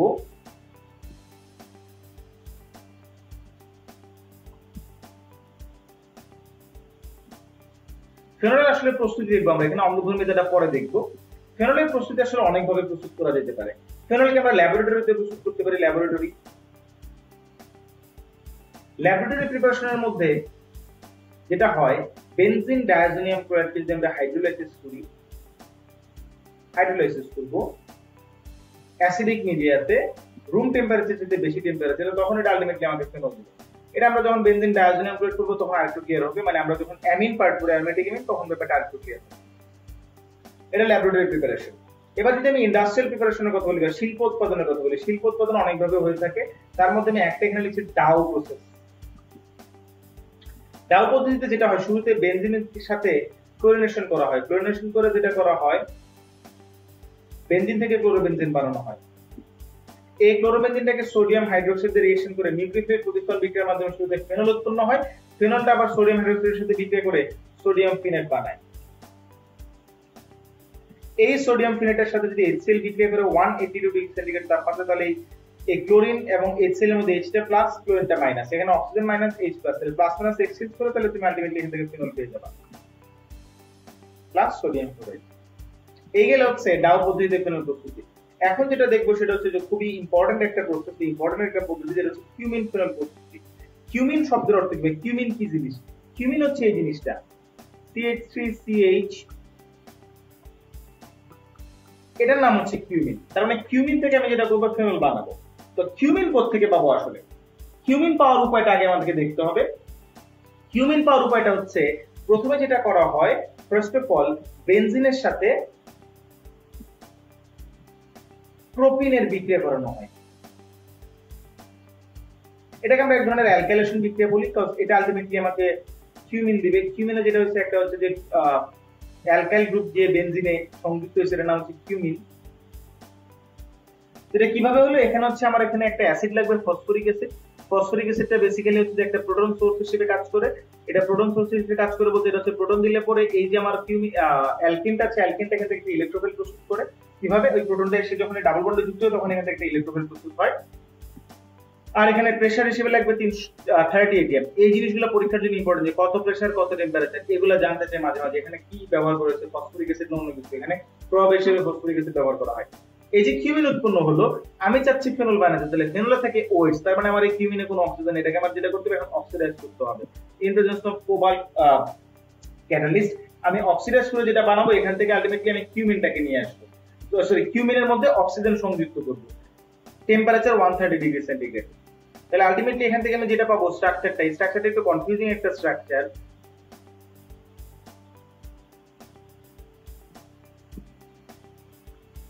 এটার একটা নাম আছে, নাম হচ্ছে কিউমিন। আচ্ছা নামটা আমি পরে বলি, আগে তোমাদেরকে একটু সাসপেন্স দেই। ব্যাপারটা হচ্ছে এই যে যৌগটা দেখো আলটিমেটলি এটা কিন্তু কার্বক্সিলিক অ্যাসিড ভাবে অনেকে, আসলে কিন্তু কার্বক্সিলিক অ্যাসিড না। কার্বক্সিলিক অ্যাসিডে কিন্তু একটা অক্সিজেনের সাথে কার্বনের ডাবল বন্ড থাকে, এখানে কিন্তু সেটা নাই, সিঙ্গেল বন্ড। এটা কিন্তু অনেকটা হচ্ছে যদি আমি হাইড্রোজেন পারঅক্সাইডের স্ট্রাকচারের কথা বলি, সাবঅক্সাইড এরকম, এটা কিন্তু হাইড্রোজেন পারঅক্সাইডের মতো। ব্যাপারটা হচ্ছে দেখো এক পাশে কিউমিন আর এক পাশে হাইড্রোজেন, এখানে দুই পাশে হাইড্রোজেন, তাই নাম হচ্ছে হাইড্রোজেন পারঅক্সাইড। বাট এখানে কিন্তু দুই পাশে হাইড্রোজেন পারঅক্সাইড না, মানে হাইড্রোজেন এক পাশে হাইড্রোজেন আর পাশে কিউমিন, তাই এটার নাম হচ্ছে কিউমিন হাইড্রো পারঅক্সাইড। এখন আমি যদি একটা কাজ করি, কিউমিন হাইড্রো পারঅক্সাইড থেকে দেখো এই যে অংশটা আছে, এই অংশটাকে যদি সামহাউ সেপারেট করে ফেলাই, এই যে অংশটা আবার একটু দেখাই, এই যে এই অংশটা, তাহলে দেখো যে OH অংশটা এসে কিন্তু বেনজিনের সাথে জোড়া লাগবে, লাগলে পর আলটিমেটলি কি হবে, এখান থেকে আমি যেটা করব এখানে প্রোটন অ্যাসিডিক মিডিয়াতে এটাকে হাইড্রোলাইসিস করব। অ্যাসিড হচ্ছে সালফিউরিক অ্যাসিড, হাইড্রোলাইসিস করলে এখান থেকে আমরা যেটা পাবো ফেনল পাবো, আর হচ্ছে অ্যাসিডোন পাবো। আরেকটা মেথডে ফেনল প্রস্তুত করা যায়, সেটা হচ্ছে যে আলকাত্রা থেকে ফেনল। আলকাত্রার বিধ্বংসী পাতনে যেটা পাওয়া যায় সেটাকে বলা হচ্ছে মধ্যম তেল। ওই মধ্যম তেল থেকে ফেনল পাওয়া যায়, সেটা হচ্ছে যে তোমার ওই পেট্রোলিয়াম বা ক্রুড অয়েলের যে ফ্র্যাকশন, সেই ফ্র্যাকশনের একটা বার হচ্ছে আলকাত্রা। আলকাত্রাকে যদি হচ্ছে তোমার ফ্র্যাকশনাল বিধ্বংসী পাতন করা হয়, তাহলে সেখান থেকে আলটিমেটলি 130 থেকে 270 ডিগ্রি সেন্টিগ্রেড তাপমাত্রায়, সরি 170 থেকে 270 ডিগ্রি সেন্টিগ্রেড তাপমাত্রায়, 170 থেকে 230 ডিগ্রি সেন্টিগ্রেড তাপমাত্রায়, মানে আলকাত্রা,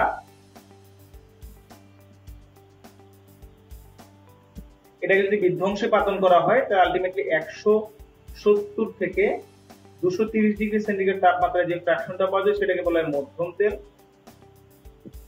মধ্যম তেল থেকে আলটিমেটলি যেটা এক্সট্রাকশন করা সেটাকে বলা হয় ফেনল এক্সট্রাকশন করা হয়। তো মধ্যম তেলের মধ্যে কি কি থাকে, মধ্যম তেলে ফেনল থাকে, ফেনলের সাথে ক্রিসল থাকে, আর ন্যাপথেলিন থাকে। তো এই ন্যাপথেলিনটাকে শুরুতে এই মধ্যম তেলটাকে লিকুইফাইড করে ন্যাপথেলিনটা সলিডিফাইড হয়ে যায়, দেন এই ফেনলটাকে যেটা করে সোডিয়াম হাইড্রোক্সাইডে রিঅ্যাকশন করানো হয়, করালে পরে এই ফেনলটা সোডিয়াম ফেনেটে কনভার্ট হয়, দেন সেখান থেকে এটাকে সালফিউরিক অ্যাসিড দিয়ে রিমুভ করে ফেনল এসিড উৎপন্ন করা হয়। তাহলে ফেনল প্রস্তুতি আমরা 3-4টা শিখলাম, একটা হচ্ছে ল্যাবরেটরি, একটা ডাউ পদ্ধতি, আর একটা হচ্ছে কিউমিন ফেনল প্রস্তুতি, আর আরেকটা হচ্ছে কি যে আলকাত্রা থেকে বা মধ্যম তেল থেকে ফেনল প্রস্তুতি। এবার আসো ফেনলের অম্লধর্মিতা।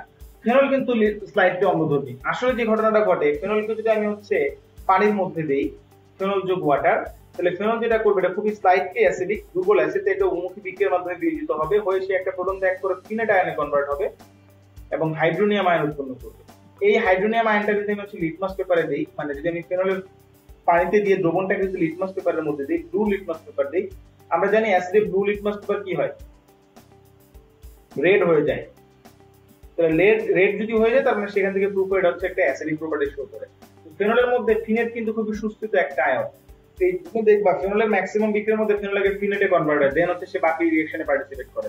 তো রেড লিটমাস ব্লু লিটমাসকে রেড করে দেয়, সেখান থেকে আমরা বুঝলাম এটা অম্লধর্মী। এটার অম্লধর্মিতার আরেকটা বৈশিষ্ট্য হচ্ছে এটা যদি সোডিয়াম হাইড্রোক্সাইডের সাথে বিক্রিয়া করে তাহলে এটা কিন্তু লবণ আর পানি উৎপন্ন করে, তার মানে সোডিয়াম ফিনেট আর পানি উৎপন্ন করছে। আর আমি যদি বলি যে না এই ফেনলটা কি ধরনের অম্ল, এটা অম্লধর্মিতা কেমন, ফেনলটা কিন্তু কার্বক্সিলিক অ্যাসিডের চেয়ে দুর্বল, কার্বক্সিলিক অ্যাসিডের চেয়ে লেস অ্যাসিডিক। কার্বক্সিলিক অ্যাসিড যেমন, আমি যদি একটা কার্বক্সিলিক অ্যাসিডের কথা বলি, কার্বক্সিলিক অ্যাসিড যেমন সোডিয়াম বাইকার্বনেটের সাথে যদি বিক্রিয়া করে তাহলে আলটিমেটলি সে এখান থেকে বিক্রিয়া করে সোডিয়াম লবণ, পানি আর কার্বন ডাই অক্সাইড উৎপন্ন করে। কিন্তু ফেনল কিন্তু সেটা পারে না। ফেনল যোগ সোডিয়াম বাইকার্বনেট, নো রিঅ্যাকশন। যেহেতু ফেনল কোনো রিঅ্যাকশনে পার্টিসিপেট করে না আসলে সোডিয়াম বাইকার্বনেটের সাথে, বা কার্বন ডাই অক্সাইড উৎপন্ন করতে পারে না, তো দ্যাট ইজ আমরা বলি যে ফেনল হচ্ছে কার্বক্সিলিক অ্যাসিডের সাথে দুর্বল অ্যাসিড। এক ঝলকে ফেনলের বিক্রিয়া সমূহ। ফেনলের অনেক ধরনের বিক্রিয়া আছে, তার মধ্যে আমরা যেটা দেখবো যে এক ঝলকে ফেনলের কি কি বিক্রিয়া আছে সেগুলো একটু দেখার চেষ্টা করি। তবে তার মধ্যে দুইটা বিশেষ বিক্রিয়া আছে, সেটা আমরা পরে দেখবো। তবে আগে কয়েকটা বিশেষ বিক্রিয়ার মধ্যে দেখে নিই যে ফেনলের বিজারণ বিক্রিয়া, এটা কিন্তু অলরেডি আমরা দেখে নিচ্ছি, রিডাকশন। যে ফেনলকে যদি আমি জিঙ্ক দিয়ে রিডাকশন করি তাহলে আলটিমেটলি এখান থেকে কি পাওয়া যায়, ফেনলকে যদি রিডাকশন করি জিঙ্ক দিয়ে তাহলে এখান থেকে বেনজিন পাওয়া যায়, একটু আগে আমরা দেখলাম, হ্যাঁ, প্লাস জিঙ্ক অক্সাইড। আর যদি ফেনলকে আমি এখন হচ্ছে নিকেলের উপস্থিতিতে হাইড্রোজেনেশন করি ফেনলের মধ্যে, তাহলে ফেনলের ভেতরে যে কার্বন কার্বন ডাবল বন্ড গুলো আছে এগুলো সব সিঙ্গেল বন্ড হয়ে যাবে, তাহলে আলটিমেটলি এটা বানাবে সাইক্লোহেক্সানল। আমি কিন্তু ভুল করে ডাবল বন্ড ভেতরে গোল্লা দিয়ে দিচ্ছি, এটা কিন্তু দেওয়া যাবে না, ঠিক আছে, ওকে। এবার আসেন যে ফেনল এটা যদি সোডিয়াম হাইড্রোক্সাইডের সাথে বিক্রিয়া করে তাহলে এটা কিন্তু সোডিয়াম ফিনেট বানায়। আর এই সোডিয়াম ফিনেটটা যদি ধরেন যে RX এর সাথে বিক্রিয়া করে তাহলে আলটিমেটলি যেটা হবে সোডিয়াম আর হ্যালোজেন মিলে বানাবে সোডিয়াম হ্যালাইড, তাহলে এখান থেকে OR বেনজিন, তার মানে এখান থেকে একটা ইথার পাওয়া যায়, ঠিক আছে। আচ্ছা, এখন এই ফেনলের আরেকটা বিক্রিয়া হচ্ছে যে ফেনল যেহেতু অক্সিজেন হাইড্রোক্সিল গ্রুপ আছে, এখানে হাইড্রোক্সিল গ্রুপ থাকার মানে এটা হচ্ছে অর্থোপেরা নির্দেশী হবে। তাহলে ফেনল যদি এখন আমি ধরেন যে নাইট্রেশন ঘটাই, নাইট্রেশনটা যদি হচ্ছে ধরেন আমি একটা অপোলার দ্রাবকের উপস্থিতিতে ঘটাই, কার্বন টেট্রাক্লোরাইড বা কার্বন ডাইসালফাইড, এরা অপোলার দ্রাবক, অপোলার দ্রাবকের উপস্থিতিতে যদি আমরা হচ্ছে নাইট্রেশন ঘটাই তাহলে যেটা হয়, তখন যেটা হয় যে নাইট্রেশনটা খুব স্লো হয়। স্লো নাইট্রেশন হওয়ার কারণে যেটা হবে বেনজিনের হয় অর্থোতে না হয় প্যারাতে নাইট্রেশন হবে, ঠিক আছে। আমি অর্থোতে লিখলাম একটা, প্যারাতে লিখলাম একটা। বাট আমি যদি সেম নাইট্রেশনটাই ঘটে হচ্ছে আপনার ওয়াটারের প্রেজেন্স, ওয়াটার হচ্ছে পোলার, মানে পোলার সলভেন্টের উপস্থিতিতে, তাহলে আলটিমেটলি ড্রাস্টিক নাইট্রেশন হবে। তার মানে প্রতিটা কার্বনে একটা করে নাইট্রো গ্রুপ ঢুকে যাবে, মানে প্রতিটা অর্থোপেরা পজিশনে নাইট্রো গ্রুপ ঢুকে যাবে। তো সিমিলারলি ফেনলে আমি যদি এখন হচ্ছে ধরেন অ্যালকাইলেশন করি তাহলে অ্যালকাইল গ্রুপ যাবে, যদি অ্যাসাইলেশন করি তাহলে অ্যাসাইল গ্রুপ যাবে। এটার এই যে যৌগটা, এটার নাম কিন্তু হচ্ছে পিক্রিক অ্যাসিড। তো মাঝে মাঝে পরীক্ষায় প্রশ্ন আসে যে পিক্রিক অ্যাসিডের ব্যবহার কি, পিক্রিক অ্যাসিড কোথা থেকে বানায়, যেমন DDT ব্যবহার করবেন পিক্রিক অ্যাসিডের ব্যবহার কিন্তু আপনাদেরকে করতে হবে। পিক্রিক অ্যাসিড হচ্ছে হলুদ বর্ণের হয়, বার্নল মলম হিসেবে বা পুরাটা উল্লেখ করলে হাত পা আমাদের বডির কোনো পার্ট, সেখানে মলম হিসেবে এটাকে ব্যবহার করা হয়ে থাকে। এবার আমরা যেটা দেখবো ফেনলের দুইটা বিশেষ বিশেষ বিশেষ বিক্রিয়া দেখবো, তার মধ্যে একটা নাম হচ্ছে রাইমার টাইমিন বিক্রিয়া। আচ্ছা, এগুলা হয়তো বা পরে আছে না, এখানে দেখাচ্ছি রাইমার টাইমিন বিক্রিয়া। আরেকটা হচ্ছে কোপ বিক্রিয়া।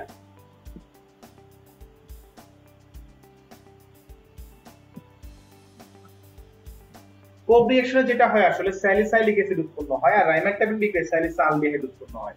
তো রাইমার টাইমিন বিক্রিয়া যেটা হয়, ফেনল তার সাথে একটা বেস থাকে, সেটা সোডিয়াম হাইড্রোক্সাইড যদি নেন তাহলে সোডিয়াম হাইড্রোক্সাইড, পটাশিয়াম হাইড্রোক্সাইড নিলে পটাশিয়াম হাইড্রোক্সাইড, আর ক্লোরোফর্ম, টেম্পারেচার 60 ডিগ্রি সেন্টিগ্রেড। এই টেম্পারেচারটা কিন্তু আলটিমেটলি রাইমার টাইমিন বিক্রিয়ার জন্য সেম।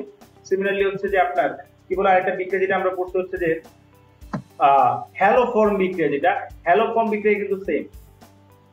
আসলে হ্যালোফর্ম বিক্রিয়াতে কিন্তু একটা বেজ লাগে, বেজ হচ্ছে সোডিয়াম হাইড্রোক্সাইড বা পটাশিয়াম হাইড্রোক্সাইড, টেম্পারেচার 60 ডিগ্রি, ওকে। তো এই যে ক্লোরোফর্মের সংকেত আমি বলছি CHCl3 হবে, এখান থেকে আলটিমেটলি যেটা উৎপন্ন হয়, এখান থেকে উৎপন্ন হয় হচ্ছে আপনার বেনজালডিহাইড। তো মাঝে মাঝে প্রশ্ন আসে যে বেনজালডিহাইড প্রস্তুত করতে কোন বিক্রিয়া ব্যবহার করা থাকে, বা রাইমার টাইমিন বিক্রিয়ার উৎপাদ কি, বা এই বিক্রিয়াগুলো লিখে দিয়ে আপনাকে উৎপাদ কি জিজ্ঞেস করবো, ঠিক আছে, এই ধরনের প্রশ্ন করতে পারে। কোপ বিক্রিয়াতে যেটা হয়, ফার্স্ট অফ অল ফেনলটাকে সোডিয়াম ফিনাইডে, ফেনল সোডিয়াম ফিনাইডে কনভার্ট হয়। ফেনল তাহলে সোডিয়াম হাইড্রোক্সাইডের সাথে বিক্রিয়া করবে, করে এটা সোডিয়াম ফিনাইডে কনভার্ট হবে। তো সোডিয়াম ফিনাইডে কনভার্ট হওয়ার কারণ হচ্ছে যে আসলে সোডিয়াম ফিনাইড খুবই সুস্থিত, তো সোডিয়াম ফিনেটে কনভার্ট হওয়ার পরে এই সোডিয়াম ফিনেটটা বিক্রিয়া করবে কার্বন ডাইঅক্সাইডের সাথে। কার্বন ডাইঅক্সাইড হচ্ছে এখানে একটা ইলেকট্রোফিল হিসেবে কাজ করবে এবং সোডিয়াম ফিনেটটা অর্থোপেরা নির্দেশ হওয়ার কারণে কার্বন ডাইঅক্সাইডটা ইলেকট্রোফিলিক প্রতিক্রমণ বিক্রিয়ার মাধ্যমে ওই অর্থোপেরা পজিশনের অর্থ পজিশনে গিয়ে জোড়া লাগবে এবং এটা রিঅ্যারেঞ্জমেন্ট বিক্রিয়ার মাধ্যমে জোড়া লাগবে, এখানে সি ডাবল এন উৎপন্ন হবে। এই বিক্রিয়াতে টেম্পারেচার লাগবে হচ্ছে 125 ডিগ্রি সেন্টিগ্রেড এবং প্রেসার লাগবে 7 atm। মাঝে মাঝে পরীক্ষায় এই জিনিসগুলো জানতে চাই যে টেম্পারেচার কত, প্রেসার কত। ওকে, এই যে উৎপন্ন হলো সোডিয়াম স্যালিসাইলেট, এটার মধ্যে যেটা করা হবে, এটার মধ্যে যদি আপনি এটাকে HCl দিয়ে বিক্রিয়া করান বা হাইড্রোলাইসিস করেন HCl দিয়ে, হাইড্রোলাইসিস করলে আলটিমেটলি এখান থেকে আপনি যেটা পাবেন স্যালিসাইলিক অ্যাসিড পাবেন। আর এই স্যালিসাইলিক অ্যাসিডটাকে যদি হচ্ছে আপনি ইথানোয়িক অ্যানহাইড্রেট দিয়ে বিক্রিয়া করেন 90 ডিগ্রি সেন্টিগ্রেড তাপমাত্রায়, তাহলে এখান থেকে যেটা পাওয়া যায় সেটা হচ্ছে অ্যাসপিরিন নামে পরিচিত, যেটা কিনা আমরা পেইন কিলার হিসেবে খেয়ে থাকি। অ্যাসপিরিন, ঠিক আছে। এই অ্যাসপিরিনের ব্যবহার আসে, অ্যাসপিরিন কোথা থেকে হয়? স্যালিসাইলিক অ্যাসিড থেকে হয়। স্যালিসাইলিক অ্যাসিডের সাথে কার বিক্রিয়া? ইথানোয়িক অ্যানহাইড্রেটের বিক্রিয়া অ্যাসপিরিন হয়ে থাকে। আরেকটা জিনিস আপনাদের জানা প্রয়োজন, সেটা হচ্ছে যে ফেনল, প্যারা অ্যামিনো ফেনলের সাথে যদি আবারও সিমিলারলি ইথানোয়িক অ্যানহাইড্রেটের বিক্রিয়া হয় টেম্পারেচার সিমিলারলি 90 ডিগ্রি সেন্টিগ্রেড, তাহলে যেটা হবে ওই প্যারা পজিশনের যেই অ্যামিনো গ্রুপ আছে, অ্যামিনো গ্রুপের নাইট্রোজেন থেকে একটা হাইড্রোজেন প্রতিস্থাপিত একটা COCH3 গ্রুপ এসে জোড়া লাগবে। এটার নাম হচ্ছে প্যারাসিটামল। এই প্যারাসিটামল আমরা জীবনে বহুত খাইছি, জ্বর আসলে প্যারাসিটামল খাই, আর এখন এই কোভিড এর চলাকালীন সময় প্যারাসিটামল হচ্ছে সর্বপ্রথম ঔষধ। তো প্যারাসিটামলের সংকেত আসতে পারে রিটেন হিসেবে লিখতে, অ্যাসপিরিনের সংকেত আসতে পারে। অ্যাসপিরিন কোথা থেকে? সে কোপ বিক্রিয়া থেকে, কোপ বিক্রিয়া লিখতে বলতে পারে, রাইমাটামিন বিক্রিয়া লিখতে বলতে পারে। ফেনলের সাথে কার বিক্রিয়া, ক্ষারের সাথে বিক্রিয়া আলটিমেটলি কি উৎপন্ন হয়? এখান থেকে বেনজালডেহিড উৎপন্ন হয়। হ্যাঁ সরি, এটা হচ্ছে যে কি স্যালিসালডিহাইড, এটা হচ্ছে স্যালিসাইলিক অ্যাসিড আর এটা হচ্ছে স্যালিসাইলডিহাইড। ওকে, আচ্ছা।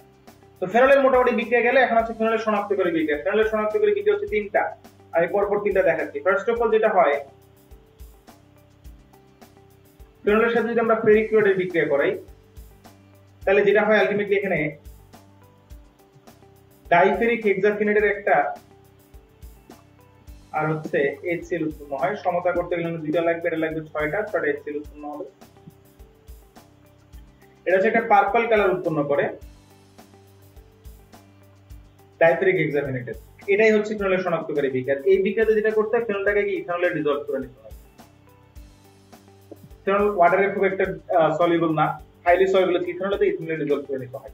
আরেকটা শনাক্তকারী বিক্রিয়া হচ্ছে ফেনলকে যদি আমি ব্রোমিন পানির সাথে বিক্রিয়া করি, ব্রোমিন ওয়াটার অ্যাকুয়াস ব্রোমিনের সাথে বিক্রিয়া করাই, ব্রোমিনের পানি বর্ণ হচ্ছে লাল, তাহলে ফেনলের মধ্যে যেটা হয় ড্রাস্টিক হাইড্রেট, যেহেতু আমরা অ্যাকুয়াস বা পানির উপস্থিতিতে বা পোলার সলভেন্টের উপস্থিতিতে বিক্রিয়া করে তাহলে ড্রাস্টিক ব্রোমিনেশন হয় প্রত্যেকটা কার্বনে, মানে প্রত্যেকটা অর্থোপিক প্যারা পজিশনে ব্রোমিন ঢুকবে এবং এখানে একটা হোয়াইট টিভিটি উৎপন্ন হবে। যেমন একটু আগে দেখালাম যে নাইট্রেশন বিক্রিয়ায় প্রত্যেকটা অর্থোপিক প্যারা পজিশনে নাইট্রো গ্রুপ ঢুকে ড্রাস্টিক নাইট্রেশনের জন্য সেটা হয়ে থাকে। এখন আমরা যেটা দেখবো সেটা একটু কঠিন একটা বিক্রিয়া, বাট এটা হচ্ছে মাঝে মাঝে এটা থেকে প্রশ্ন আসে যে এই প্রশ্নটার জন্য আসলে জিনিসটা পড়া একটু জরুরি আমাদের জন্য। সেই প্রশ্নটা আসলে কি? প্রশ্নটা হচ্ছে যে লিবারম্যান বিক্রিয়া থেকে একটা প্রশ্ন আছে যে লিবারম্যান শনাক্তকরণ বিক্রিয়াতে যদি, যেহেতু রিটেন পরীক্ষা দেখতে দিতেই পারে, বাট এখান থেকে হয়তো এমসিকিউ প্রশ্ন এরকম আসে যে ইন্ডোফেনলের বর্ণ কি। ইন্ডোফেনল হচ্ছে এই লিবারম্যান প্রসেসে ফেনল শনাক্তকরণের একটা ইন্টারমিডিয়েট উৎপাদ। শুরুতে যেটা হয়, ফেনলের মধ্যে নাইট্রাস অ্যাসিড বিক্রিয়া করে। নাইট্রাস অ্যাসিড কোথা থেকে আসে? নাইট্রাস অ্যাসিড কিন্তু একটা ক্ষণস্থায়ী অ্যাসিড, নাইট্রাস অ্যাসিডের একটা সোর্স আছে। সোর্সটা কি নাইট্রাস অ্যাসিডের সোর্স? সোর্সটা হচ্ছে যে সোডিয়াম নাইট্রাইট আর একটা খনিজ অ্যাসিড, সেটা HCl হতে পারে, সালফিউরিক অ্যাসিড হতে পারে, তাদের থেকে আসলে নাইট্রাস অ্যাসিড উৎপন্ন হয়। এই নাইট্রাস অ্যাসিডটা থেকে নাইট্রোসো গ্রুপ এসে ফেনলের প্যারা পজিশনে জয়েন করে, প্যারা নাইট্রোসো ফেনল উৎপন্ন হয়। পরবর্তীতে এই নাইট্রোসো ফেনলটা আলটিমেটলি আবারও আরেকটা ফেনলের সাথে বিক্রিয়া করে, আরেকটা ফেনলের সাথে বিক্রিয়া করে যেটা হয় এখান থেকে একটা কমপ্লেক্স স্ট্রাকচার উৎপন্ন করে। এই কমপ্লেক্স স্ট্রাকচারটার নাম হচ্ছে ইন্ডোফেনল। আর এই ইন্ডোফেনলের যে বর্ণ, সেই বর্ণটা হচ্ছে লাল বর্ণ হয়। তো পরীক্ষায় একবার প্রশ্ন আসছিল যে ইন্ডোফেনলের বর্ণ কি হয়, ঢাকা ইউনিভার্সিটি ভর্তি পরীক্ষায় প্রশ্ন।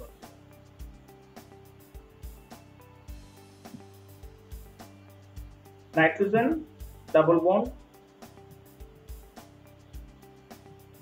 এটার নাম হচ্ছে ইন্ডোফেনল। সো ইন্ডো এটা হচ্ছে রেড কালার হয়। এই ইন্ডোফেনলটার মধ্যে যদি আমি এটাকে সোডিয়াম হাইড্রোক্সাইড দিয়ে রিঅ্যাকশন করে, তাহলে আলটিমেটলি যেটা হবে যে ফেনলের যে ওইচ গ্রুপটা সেটা তো অম্লধর্মী, তাহলে সোডিয়াম হাইড্রোক্সাইড আর এই ফেনলের এই ওইচ গ্রুপটা মিলে সোডিয়াম লবণ বানাবে।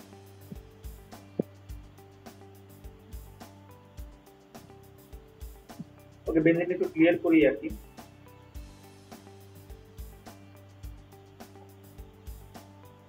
সোডিয়াম লবণ উৎপন্ন হবে, কালারটা হয়ে যাবে তখন ব্লু কালার।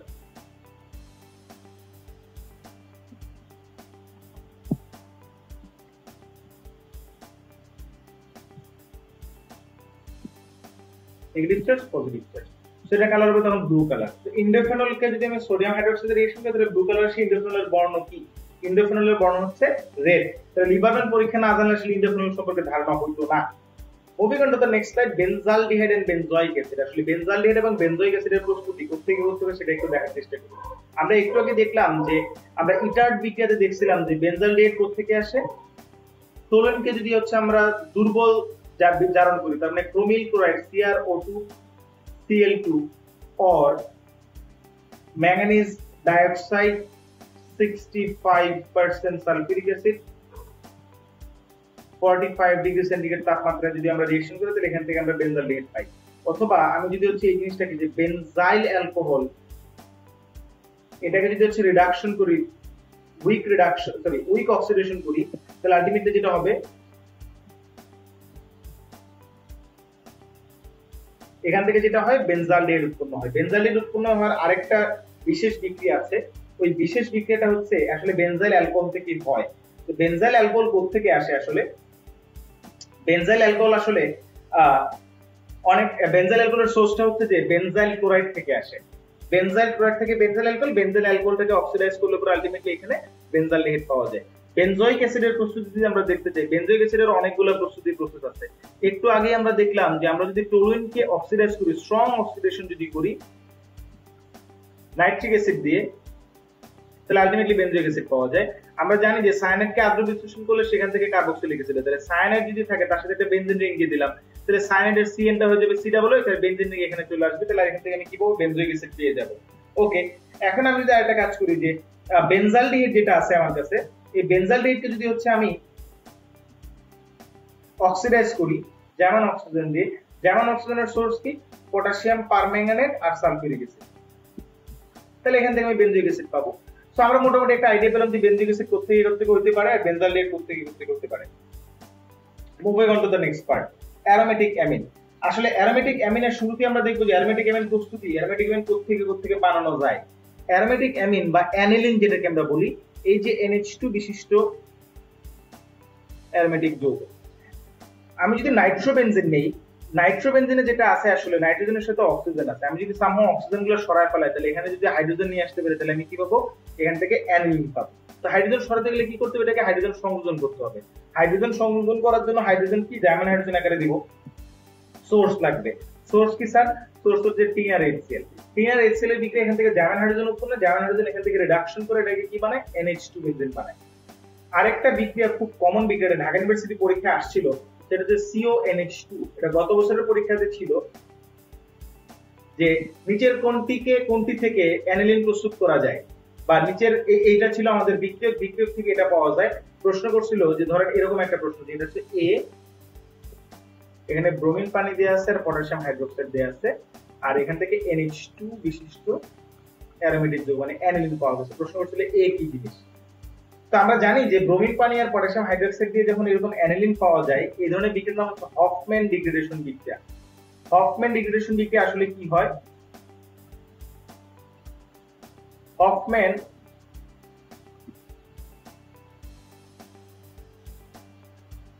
ক্ষুদ্রাংশকরণ বিক্রিয়া যেটা হয়, অ্যামাইডের কার্বনিল এই যে CO গ্রুপটা নাই হয়ে যায়।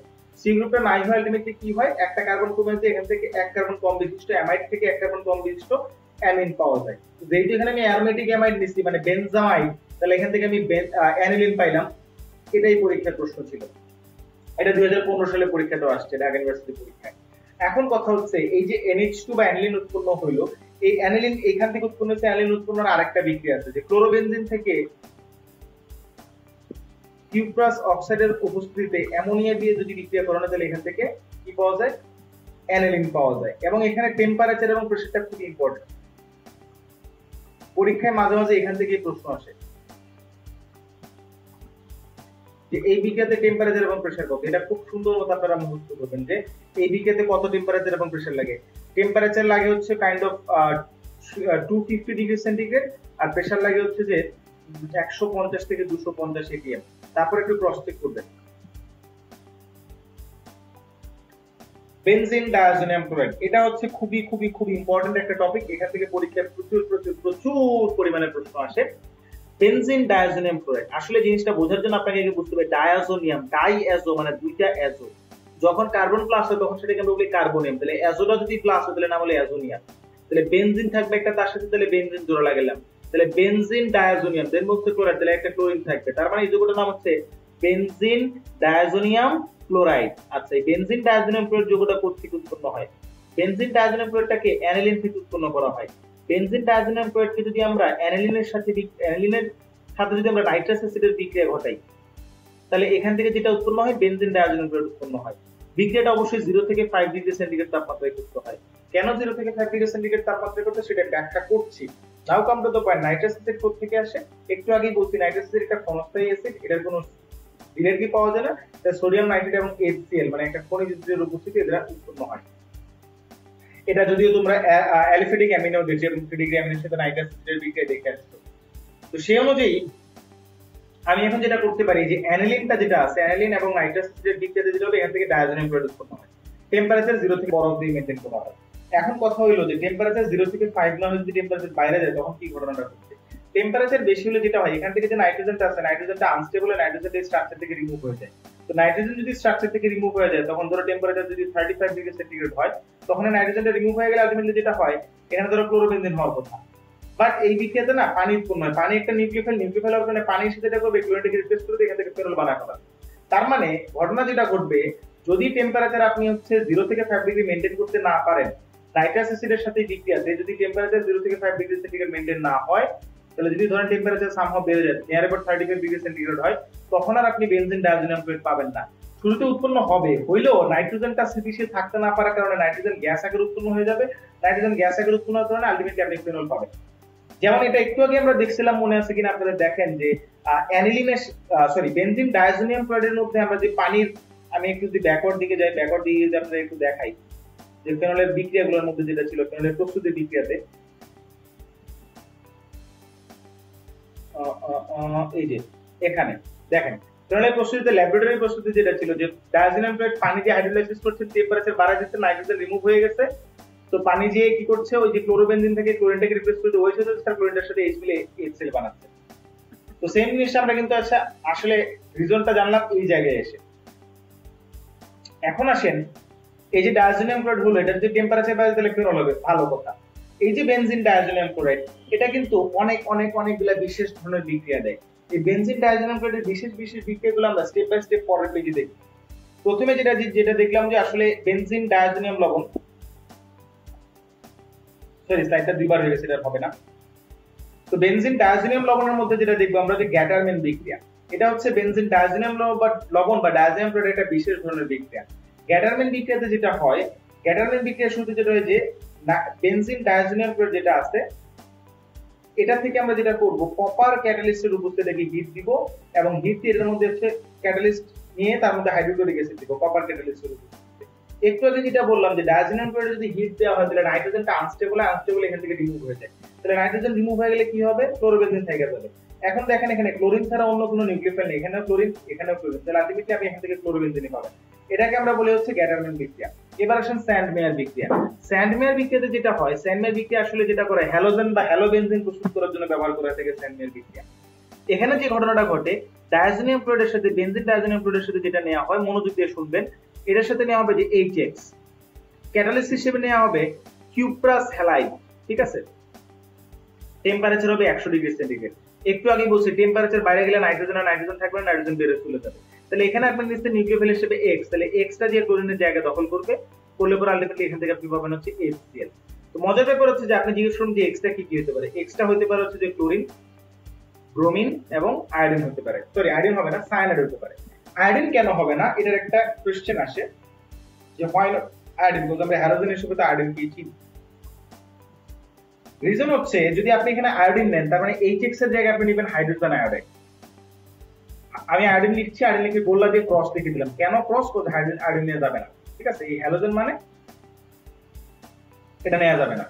হাইড্রোজেন আয়োডাইড যদি নেন তাহলে হাইড্রোজেন আয়োডাইড হচ্ছে একটা রিডিউসিং এজেন্ট এবং সে স্ট্রং রিডিউসিং এজেন্ট। সে যেটা করবে আমার যে ডায়াজোনিয়াম ক্লোরাইডের যে নাইট্রোজেন আছে, নাইট্রোজেনকে রিডাকশন করা শুরু করবে, কারণ ডায়াজোনিয়াম ক্লোরাইড স্ট্রাকচার হচ্ছে কাইন্ড অফ এরকম, nitrogen nitrogen triple bond, chlorine আছে এখানে একটা, এখানে নাইট্রোজেন প্লাস, সো আলটিমেটলি যদি ডাবল বন্ড আছে বা পাই বন্ড আছে, সে যেটা করবে রিডিউসিং এজেন্ট হিসেবে সে ডায়াগোনাল হাইড্রোজেন দা পাই বন্ড রিডাকশন করা শুরু করবে।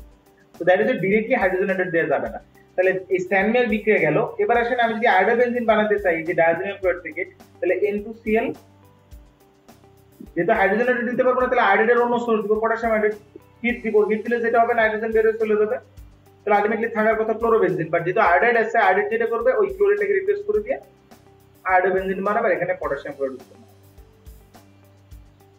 নেক্সট স্লাইডে যদি যাই, কাপলিং বিক্রিয়া, এটা খুবই অসাধারণ একটা বিক্রিয়া এবং এই বিক্রিয়াটা খুবই খুবই খুবই খুবই খুবই ইম্পর্টেন্ট একটা কোশ্চেন এক্সামের জন্য, এখান থেকে অনেক প্রশ্ন আসে।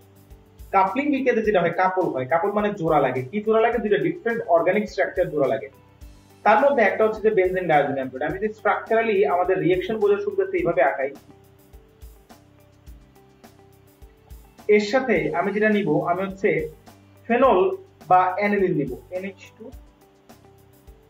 বা OH, অথবা অ্যানিলিনের জাতক NH2 জায়গায় ধরেন দুইটা হাইড্রোজেনের জায়গায় দুইটা অ্যালকাইল হতে পারে, এরকম টাইপের কিছু যৌগগুলো আমি নিব। তো ঘটনা যেটা ঘটবে দেখেন, এই যে NH2 এবং OH এরা তো হচ্ছে অর্থপ্যারা নির্দেশিক, তাহলে তার অর্থ এবং প্যারা পজিশন কি ফ্রি, কার জন্য? কোন একটা ইলেকট্রোফিলের জন্য। ডায়াজোনিয়াম ক্লোরাইডে দেখেন নাইট্রোজেনটা প্লাস আর ক্লোরিনটা মাইনাস, তাহলে আমার এই যে ডায়াজোনিয়াম ক্লোরাইডের যে পুরো পার্টের যেটা আছে এটা একটা ইলেকট্রোফাইল, তাহলে ইলেকট্রোফাইলটা অর্থ অবস্থানে যেতে পারে, প্যারা অবস্থানে যেতে পারে, বাট ইলেকট্রোফাইলটার আকার কিন্তু খুব ছোট না, অনেক বিশাল একটা ইলেকট্রোফাইল। তাহলে এত বড় একটা ইলেকট্রোফাইলের জন্য আসলে অর্থ পজিশনে গেলে এই যে NH2 গ্রুপ বা OH গ্রুপ বা এখানে যে অ্যামিনের ডেরিভেটিভ থাকবে তাদের জন্য একটা মানে স্টেরিক ফ্যাক্টর কাজ করবে। তো স্টেরিক ফ্যাক্টর কাজ করার কারণে যেটা হবে, আলটিমেটলি সে যায় কই যাবে? অর্থ অবস্থান, এই অর্থ যাবে না, এই অর্থ যেতে পারবে না, এই দুটো ক্রস, এই দুটো ব্লক যাবে সে কোন অবস্থানে? প্যারা অবস্থানে। তাহলে আলটিমেটলি সে যে প্যারা অবস্থানে যুক্ত হবে। তো আমি এই দাগগুলো মুছে দিই। তো ফাইনালি যেটা হবে, এখান থেকে যে প্রোডাক্টটা আমরা পাবো, এখান থেকে প্রোডাক্টটা যেরকম হবে এরকম পাবো যে benzene, nitrogen nitrogen double bond, NH2 বা OH। তো এই যে ঘটনা যেটা ঘটলো, দুইটা জিনিস একসাথে কাপল হলো, কাপলিং হলো, আর এখানে কি হবে? এই যে এখানকার যে প্যারা পজিশনের যে হাইড্রোজেন, হাইড্রোজেন আর ক্লোরিন নিয়ে বলা হবে হাইড্রোজেন ক্লোরাইড। এই যে যৌগগুলো এগুলোকে আমরা বলি অ্যাজোডাই বা অ্যাজোরঞ্জক। অ্যাজো কেন? কারণ এখানে একটা অ্যাজো গ্রুপ আছে, দ্যাট ইজ অ্যাজোরঞ্জক। এবং এই অ্যাজো গ্রুপটাকে বলা হয় ক্রোমোফোর। ক্রোমোফোর হচ্ছে তারাই যেসব গ্রুপ উপস্থিত থাকার কারণে বেনজিন বলে বা কোন একটা রিং এ বা কোন একটা স্ট্রাকচারে যেসব গ্রুপ উপস্থিত থাকার কারণে স্ট্রাকচারটা কালারফুল হয়, হ্যাঁ, সেজন্য এদেরকে বলা হয় ক্রোমোফোর। ক্রোমোফোর মানে এমন একটা গ্রুপ যে গ্রুপটার জন্য কালার উৎপন্ন হয়। এখন এই ক্রোমোফোরটা কিভাবে কালার উৎপন্ন করে সেটার একটা ব্যাখ্যা আপনাদেরকে দেওয়ার চেষ্টা করি। যদি কখনো এরকম ঘটনা ঘটে যে ইলেকট্রনের এক্সটেন্ডেড কনজুগেশন হয় বা ইলেকট্রনের রেজোনেন্সের এক্সটেনশন হয় কোন একটা গ্রুপের প্রেজেন্সে, সেই এক্সটেনশনের জন্য যেটা হয়, সেই এক্সটেনশনের জন্য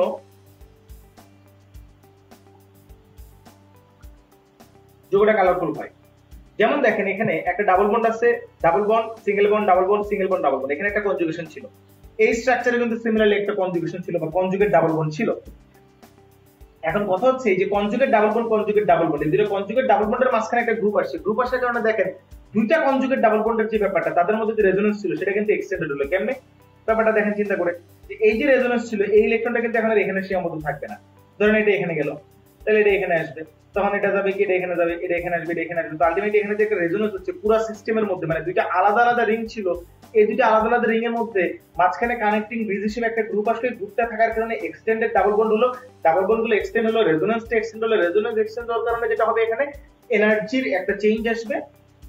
এনার্জি চেঞ্জ আসলে পরে তখন হচ্ছে যে হাইয়েস্ট হোমো আর লিউমো যেটাকে আমরা বলি, যে হাইয়েস্ট অকুপাইড মলিকুলার অরবিটাল এবং লোয়েস্ট অকুপাইড আনঅকুপাইড মলিকুলার অরবিটাল, তাদের মধ্যে সরি হাইয়েস্ট আনঅকুপাইড মলিকুলার অরবিটাল আর হচ্ছে লোয়েস্ট অকুপাইড মলিকুলার অরবিটালের মধ্যে এনার্জি ট্রান্সফার, এনার্জি ট্রান্সফারের জন্য আমরা হচ্ছে যৌগগুলোর কালার দেখতে পাই। আর এই গ্রুপটাকে বলা হচ্ছে ক্রোমোফোর গ্রুপ, ঠিক আছে। আর এখানে যে NH2 বা OH আছে তাদেরকে বলা হচ্ছে অক্সোক্রোম, তারা হচ্ছে অক্সিলিয়ারি ক্রোম। অক্সিলিয়ারি ক্রোম বলতে কি বোঝায়, তারা থাকলে বা না থাকলে যৌগের কালার আসা বা না আসাটা তাদের উপরে ডিপেন্ড করে না, বাট ক্রোমোফোর যদি থাকে তাহলে কালার আসবে। কিন্তু ক্রোমোফোরের সাথে যদি একটা অক্সোক্রোম উপস্থিত থাকে তাহলে অক্সোক্রোমটা থাকলে পরে ক্রোমোফোরের কালারটাকে সে ইন্টেন্সিফাই করতে পারে, ইন্টেন্স কালার শো করাতে পারে। তার মানে এটা অক্সিলিয়ারি ক্রোম, ক্রোমোফোরের সাহায্যকারী হিসেবে কাজ করে। আর এই পুরো যৌগটাকে বলা হয় ক্রোমাটিন। এরকম নানান ধরনের যৌগ হইতে পারে, যেমন আপনারা হয়তো অনেক ধরনের যৌগের নাম শুনছেন, যেমন orange, methyl orange, methyl red, বা অরেঞ্জ টু, বাটার ইয়েলো, হ্যাঁ এই ধরনের যৌগগুলো, অ্যানিলিন ইয়েলো, এই ধরনের যৌগগুলোর আপনারা নাম শুনছেন। তো এই যৌগগুলো বেসিক্যালি হচ্ছে কাপলিং বিক্রিয়ার প্রোডাক্ট। তো কাপলিং বিক্রিয়া থেকে কি প্রশ্ন আসতে পারে, যে কাপলিং বিক্রিয়া কে দিয়ে বেনজিন ডাইআযোনিয়াম ক্লোরাইড উৎপন্ন প্রোডাক্টের নাম কি, অ্যাজোডাই। কেন এটা কালার শো করে, ক্রোমোফোরের জন্য। কোন ক্রোমোফোর, নাইট্রোজেন নাইট্রোজেন ডাবল বন্ড, এটা হচ্ছে একটা ক্রোমোফোর, ঠিক আছে। অক্সোক্রোম হিসেবে কি কি থাকতে পারে, এক্সাম্পলের সামনে NH2OH, বা নাইট্রোজেনের যেসব ডেরিভেটিভ ধরেন NCH3, এখানে হাইড্রোজেন বা নাইট্রোজেনের দুইটা মিথাইল গ্রুপ, বা ধরেন এরকম যদি একটা SO3 গ্রুপ থাকে যে সামহাউ, এটা অক্সোক্রোম হিসেবে কাজ করে, সেটা হচ্ছে অক্সোক্রোম। ওকে, আচ্ছা, moving on to the next part, polymer. Polymer কি জিনিস আসলে? পলিমার হচ্ছে যে অনেকগুলা মনোমার বা অনেকগুলো সিঙ্গেল ইউনিট বা অনেকগুলো রিপিটিং ইউনিট থেকে একটা পলিমার হয়। মনোমার থাকবে n সংখ্যক মনোমার একটা আরেকটার সাথে মিলবে। যদি মনোমারটাকে আমি A চিন্তা করি তাহলে একটা A আরেকটা এর সাথে মিলবে, মিলে মিলে বিশাল একটা স্ট্রাকচার গঠন করবে, সেটাকে আমরা বলবো পলিমার। তো এই পলিমারাইজেশন রিঅ্যাকশনে যেটা হয়, পলিমারাইজেশন রিঅ্যাকশন বেসিক্যালি দুই ধরনের হয়, সেটা আমরা একটু পরে দেখবো, যে একটাকে বলি সংযোজন পলিমার, একটাকে বলি ঘনীভবন পলিমার। তো পলিমারাইজেশন রিঅ্যাকশনে যে ঘটনাগুলো, বেসিক ঘটনাগুলো ঘটে থাকে সেটা হচ্ছে যে মনোমারের যে মলিকুলার ওয়েট, পলিমারের মলিকুলার ওয়েট কিন্তু অনেক বেশি হবে। আর এই যে পলিমারাইজেশন রিঅ্যাকশন হয়, পলিমারাইজেশন রিঅ্যাকশনে ধরেন আমি যে বললাম একটা পলিমারের স্ট্রাকচার এরকম, পলিমারের স্ট্রাকচারে আমরা বলি যে পলিমারের মলিকুলার ওয়েটের একটা রেঞ্জ থাকে, সাপোজ যে 10,000 ডাল্টন থেকে 1 লাখ, 1 লাখ, হ্যাঁ। তো 10,000 থেকে আলটিমেটলি 1 লাখ ডাল্টন বা কিলো ডাল্টন, এই ধরনের একটা ইউনিট আমরা বলে থাকি মলিকুলার ওয়েটের ক্ষেত্রে। তো এই যে রেঞ্জ বলার পেছনে কারণ হচ্ছে যে আমরা যে মনোমারের কথা বলছি, মনোমারটা যে সব সময় একটা বিশাল বড় স্ট্রাকচার বানাবে, একটা নির্দিষ্ট স্ট্রাকচারই বানাবে তা না। ধরেন যে কথার কথা 500 মনোমার একসাথে হয়ে একটা স্ট্রাকচার হতে পারে, 600 মিলে একটা হতে পারে, 6,000 মিলে একটা হতে পারে, হ্যাঁ। এরকম নানান মনোমার একসাথে মিলে বিশাল বিশাল স্ট্রাকচার হতে পারে। তার মানে ওখানে যেটা হবে, রেঞ্জও বিশাল, এরকম বিশাল বিশাল যৌগ পাবো। কারো কারো হয়তো বা অনেক 100টা মনোমার একসাথে থাকবে, কারো কারো ক্ষেত্রে হয়তো বা 2,000 মনোমার একসাথে থাকবে, কারো কারো ক্ষেত্রে হয়তো বা 20,000 মনোমার একসাথে থাকবে। এরকম বিভিন্ন লেংথের আমরা যৌগগুলা পেয়ে থাকি। তো এই বিভিন্ন লেংথের কারণে যেটা পলিমারের মলিকুলার ওয়েটের একটা রেঞ্জ থাকে, ঠিক আছে। আচ্ছা, নাও কাম টু দ্য পয়েন্ট। পলিমারের দুই ধরনের প্রকার, একটাকে বলি আমরা সংযোজন পলিমারকরণ, আর একটাকে বলি হচ্ছে ঘনীভবন পলিমারকরণ। সংযোজন পলিমারকরণে যেটা হয়, কার্বন কার্বন ডাবল বন্ড থাকে, ডাবল বন্ডটা ভেঙে ultimately carbon carbon single bond হয়, এবং এই যে সিঙ্গেল বন্ড এবং তারা জোড়া লাগে একসাথে, জোড়া লাগে n সংখ্যক এরকম মিলে জোড়া লাগে, যেটা হয়। আর এটার বেসিক হচ্ছে এটা ফ্রি রেডিক্যাল মেকানিজমে ঘটে, ফ্রি রেডিক্যাল মেকানিজম হয়। সংযোজন পলিমারকরণে মনোমার একটাই থাকে, ধরুন মনোমার হচ্ছে এটাই বারবার রিপিট হয়, ঠিক আছে। আর এই ধরনের পলিমার গুলো হচ্ছে রিসাইকেল করা যায়, আর এই ধরনের পলিমার গুলো রিসাইকেল করা যায়। আর এগুলো হচ্ছে প্লাস্টিক হয়, প্লাস্টিক যেরকম হিট লাগলে পরে বার্ন হয়ে যায় বা ডিফর্ম হয়ে যায়, শেপ চেঞ্জ হয়ে যায়। কারণ হচ্ছে যে এরা যে থাকে, ধরেন এই যে মনোমার গুলা থাকে, যে পলিমারিক স্ট্রাকচারে থাকে, তখন যেটা হয় যে পলিমারিক স্ট্রাকচারে যখন আপনি হিট দিবেন, তখন এই মনোমার গুলা যখন একটা বিশাল বড় পলিমারিক স্ট্রাকচার বানায়, অনেকগুলো পলিমারিক স্ট্রাকচার যখন একটা আরেকটার সাথে থাকে, তখন তারা যেটা হয় তাদের মাঝখানে যে ইন্টারেকশনটা লুজেন হয়, তখন তারা খুব ইজিলি ডিফর্ম হয়। বা ধরেন একটা বড় প্লাস্টিকের কৌটা আপনি এটা হিট দিচ্ছেন, এটা আস্তে আস্তে দেখবেন যে মেল্ট হওয়া শুরু করবে, মেল্ট হয়ে এটা হচ্ছে লিকুইফাইড হওয়া শুরু করবে। দেন আপনি চাইলে সেটাকে আবার রিফর্ম দিতে পারবেন, রিফর্ম করতে পারবেন। যেমন প্লাস্টিকের ভাঙাচোরা যেসব জিনিসপত্র আছে, ধরেন বদনা, গ্লাস, মগ, এই জিনিসগুলো, এগুলোকে কিন্তু আবার টোকাইরা কালেক্ট করে নিয়ে গিয়ে সেগুলো হচ্ছে আবারও রিসাইকেল করে নতুন প্লাস্টিকের জিনিসপত্র বানায়, ঠিক আছে। বা এই যে সংযোজন পলিমারকরণের যে প্রোডাক্ট গুলো, সেগুলোকে এদেরকে বলা হয় থার্মোপ্লাস্টিক, মানে তারা থার্মালি প্লাস্টিকের মতো বিহেভ করে। ঘনীভবন পলিমারকরণে যেটা হয়, আসলে ঘনীভবন পলিমার করে কোনো ক্ষুদ্র অণু অপসারণ হয়, ক্ষুদ্র অণুর অপসারণ। আসলে ক্ষুদ্র অণুর অপসারণ কিভাবে হয়? ঘনীভবন পলিমারের কারণে মনোমার কিন্তু হচ্ছে যে এ এ মানে সিঙ্গেল একটা জিনিসই বারবার রিপিট হয় না, এখানে দুইটা ভিন্ন ভিন্ন অণু থাকে, ধরেন এ প্লাস বি থেকে এ আর বি উৎপন্ন হলো, এটাই হলো মনোমার, এই মনোমারটাই বারবার রিপিট হবে। ঠিক আছে, তো এখানে দেখেন মনোমারের দুটো ডিফারেন্ট ইউনিট আছে, একটা এ একটা বি, বাট ঘনীভবন সংযোজন পলিমারের কারণে এরকম নাই। ঘনীভবন পলিমারের কারণে যেটা হয়, এ আর বি থেকে একটা ক্ষুদ্র অণু ঘনীভূত হয়, সেটা পানি হতে পারে, কার্বন ডাইঅক্সাইড হতে পারে বা অ্যামোনিয়া হতে পারে, এরকম ক্ষুদ্র ক্ষুদ্র অণুগুলো ঘনীভূত হয়ে একটা মনোমার উৎপন্ন করে। এই মনোমারটা থেকে আবার সেম ক্ষুদ্র ক্ষুদ্র অণুগুলো ঘনীভূত হয়ে বিশাল বড় একটা পলিমার স্ট্রাকচার বানায়। এরা হচ্ছে থার্মোসেটিং। থার্মোসেটিং মানে থার্মালি সেট হয়ে যায়, তারা বার্ন হয়ে যায়। তো তাদের বন্ডগুলা যখন আপনি থার্মালি মানে হিটেড করবেন, তখন তাদের বন্ডগুলা হচ্ছে ব্রেক হয়ে যাবে, ব্রেক হয়ে গিয়ে আলটিমেটলি তারা বার্ন হয়ে যাবে, বার্ন হয়ে এটা হচ্ছে কম্বাসন প্রোডাক্ট বানায় ফেলবে। ধরেন বাসায় আপনাদের যে ইলেকট্রিক সুইচ গুলো আছে, এই সুইচ গুলো বেসিক্যালি ব্যাকেলাইট পলিমার দিয়ে হয়। ব্যাকেলাইট হচ্ছে একটা ঘনীভবন পলিমার। তো ব্যাকেলাইটের যেহেতু ঘনীভবন পলিমার, এটা যেটা হবে হিট দিলে পরে থার্মালি সেট হয়ে যাবে। মানে একটা সুইচ যদি কখনো বার্ন হয়ে যায় থার্মাল শকের কারণে, ইলেকট্রিক শকের জন্য, এবং সুইচটা খুবই শক্ত হয়ে যায়, এটা কিন্তু আর রিসাইকেল করা যাবে না, ইউজ করা যায় না, তার মানে এটা কিন্তু রিসাইকেলেবল না, নট রিসাইকেলেবল বা নট রিউজেবল, রিউজেবল না। তো এটা রিউজেবল না, রিসাইকেলেবল না, এটা থার্মালি সেট হয়ে যায়, থার্মোসেটিং। তো আমরা মোটামুটি একটা আইডিয়া পেলাম সংযোজন পলিমার এবং ঘনীভবন পলিমারের মধ্যে। এবার আমরা কিছু পলিমারের এক্সাম্পল দেখব। যেমন আমরা ফার্স্ট অফ অল যেটা দেখবো, যেগুলো থেকে আসলে পরীক্ষায় বেশি বেশি প্রশ্ন আসে, সেই জিনিসগুলো একটু দেখার চেষ্টা করি। যেমন হচ্ছে যে প্রথমে যেটা দেখবো আমরা সেটা হচ্ছে যে পলিথিন। পলিথিনটা আসলে কোথেকে আসে? ইথিলিন থেকে আসে। ইথিলিন হচ্ছে CH2 ডাবল বন্ড CH2। আপনি যদি এটাকে পলিমারাইজেশন করেন তাহলে আলটিমেটলি এখান থেকে আপনি পাবেন পলিথিন CH2, যেটা হবে আসলে এখানে হাত খুলে যাবে। তো এই যে পলিমারকরণ, সংযোজন পলিমারকরণ, সংযোজন পলিমারকরণের একটা বেসিক মেকানিজম আছে। মেকানিজমটা হচ্ছে সংযোজন পলিমারকরণে যেটা অ্যালকিনি থাকে, অ্যালকিনে যেটা হয় আসলে এখানে হাইড্রোজেন থাকে, ধরেন এখানে হাইড্রোজেন আছে আর এখানে হাইড্রোজেন আর এখানে একটা জেড।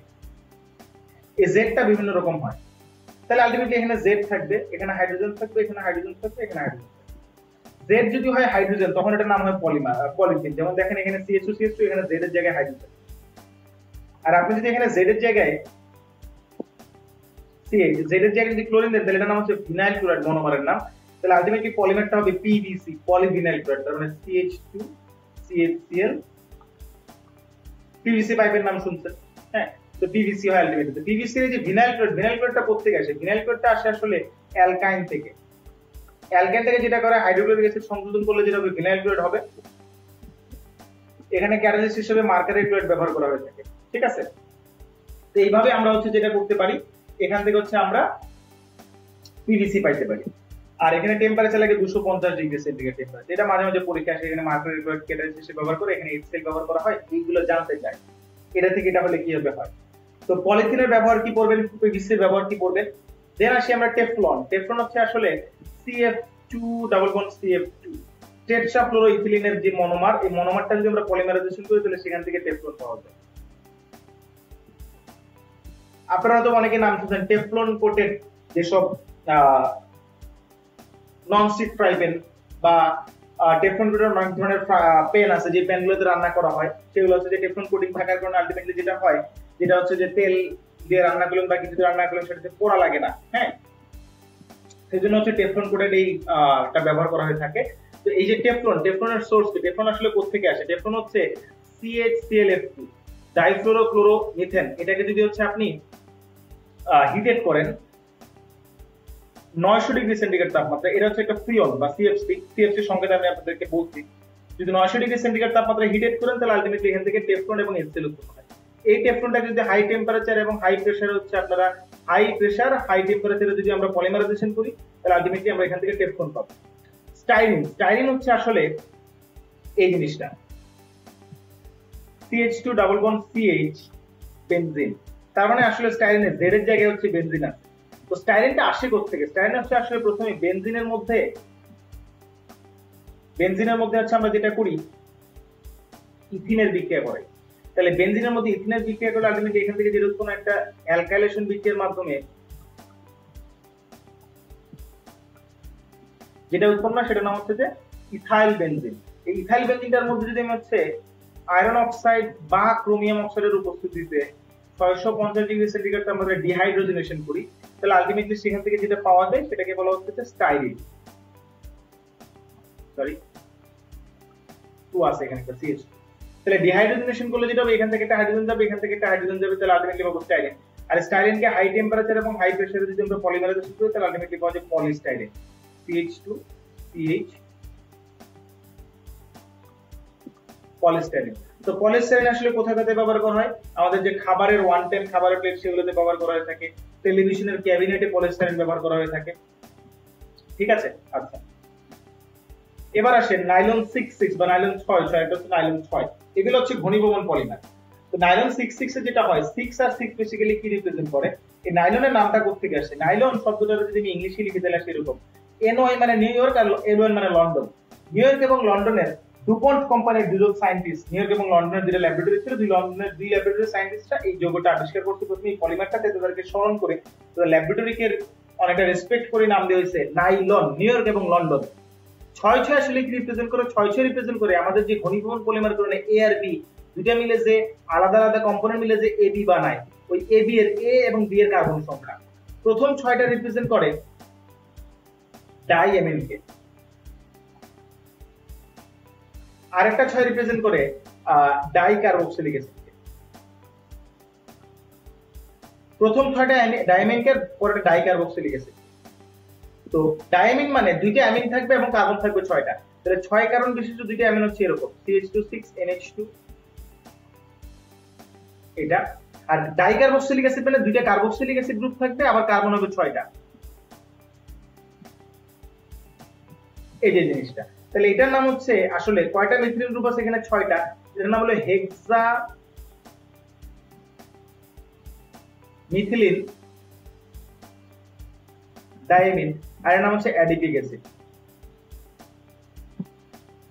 এদের যদি আমি এখান থেকে একটা পানি মাইনাস করি, ওয়াটারকে অপসারণ করি, তাহলে আলটিমেটলি যেটা পাওয়া যায় এখানকার NH2 এর H আর এই COOH এর OH।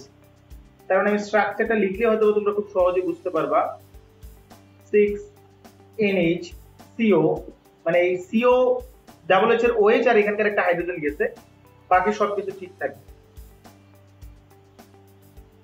কারণ এখানে যে গ্রুপটা হলো এটা কিন্তু একটা পেপটাইড বন্ড, এটা কিন্তু কোথায় থাকে? এটা হচ্ছে পেপটাইড প্রোটিনে থাকে, এটা কিন্তু হচ্ছে একটা প্রোটিন টাইপের পলিমার, এবং এটা কিন্তু হচ্ছে প্রোটিন টাইপের ফাইবার, টেক্সটাইল ফাইবার। এটার মধ্যে যদি এখন হচ্ছে আপনি পলিমারাইজেশন করেন, এটা কিন্তু আলটিমেটলি ধরেন এটা যদি আপনি A ধরেন আর এটা যদি B ধরেন, তাহলে আপনি কিন্তু পাইছেন এখানে A এবং B, তাহলে A আর B টা বারবার রিপিট হবে, তার মানে n সংখ্যক এটা যখন বিক্রিয়া করবে তখন আলটিমেটলি কি হবে? NH CH2 NHCO CH2 CO আর 2n ওয়াটার। তাহলে এখান থেকে যেটা পাইলেন সেটাই হচ্ছে আপনাদের নাইলন 6,6। ওকে, আচ্ছা, তো নাইলন 6,6 দেখানো হলো, বাট এখানে নাইলন 6টা দেখানো হলো না, নাইলন 6টা দেখাচ্ছি। নাইলন 6,6 দেখলে নাইলন 6,6 এর পরে আসে নাইলন 6। তো নাইলন 6 বেসিক্যালি কি? নাইলন 6 হচ্ছে ওরকমই একটা পলিমার, ঘনীভবন পলিমার। তো নাইলন 6 এর র মেটেরিয়ালস কি? ক্যাপ্রোলেকটাম। ক্যাপ্রোলেকটাম হচ্ছে একটা সাইক্লিক অ্যামাইড বা অ্যামিন স্ট্রাকচার।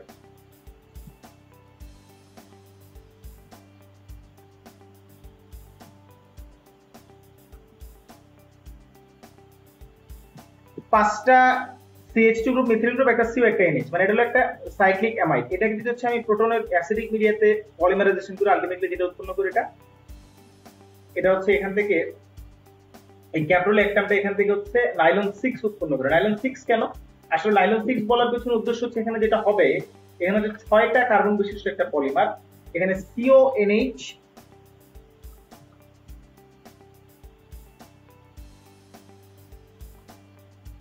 পলিমার হবে n সংখ্যক ক্যাপ্রোলেকটাম যদি বিক্রিয়া করে।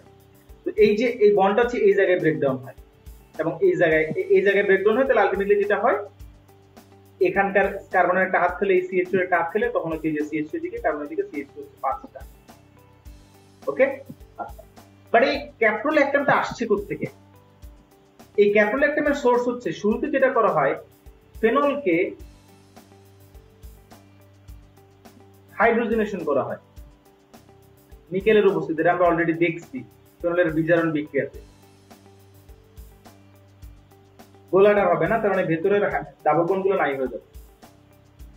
তো ভেতরের ডাবল বন্ড গুলো যদি নাই হয়ে যায়, দেন এটার নাম হচ্ছে সাইক্লোহেক্সানল।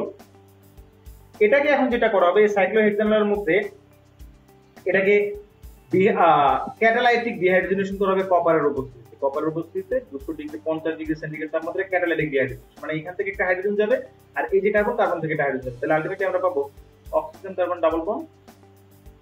আর আমরা যখন হচ্ছে অ্যালডিহাইড বা কিটোন পড়ছিলাম তখন পড়ছিলাম যে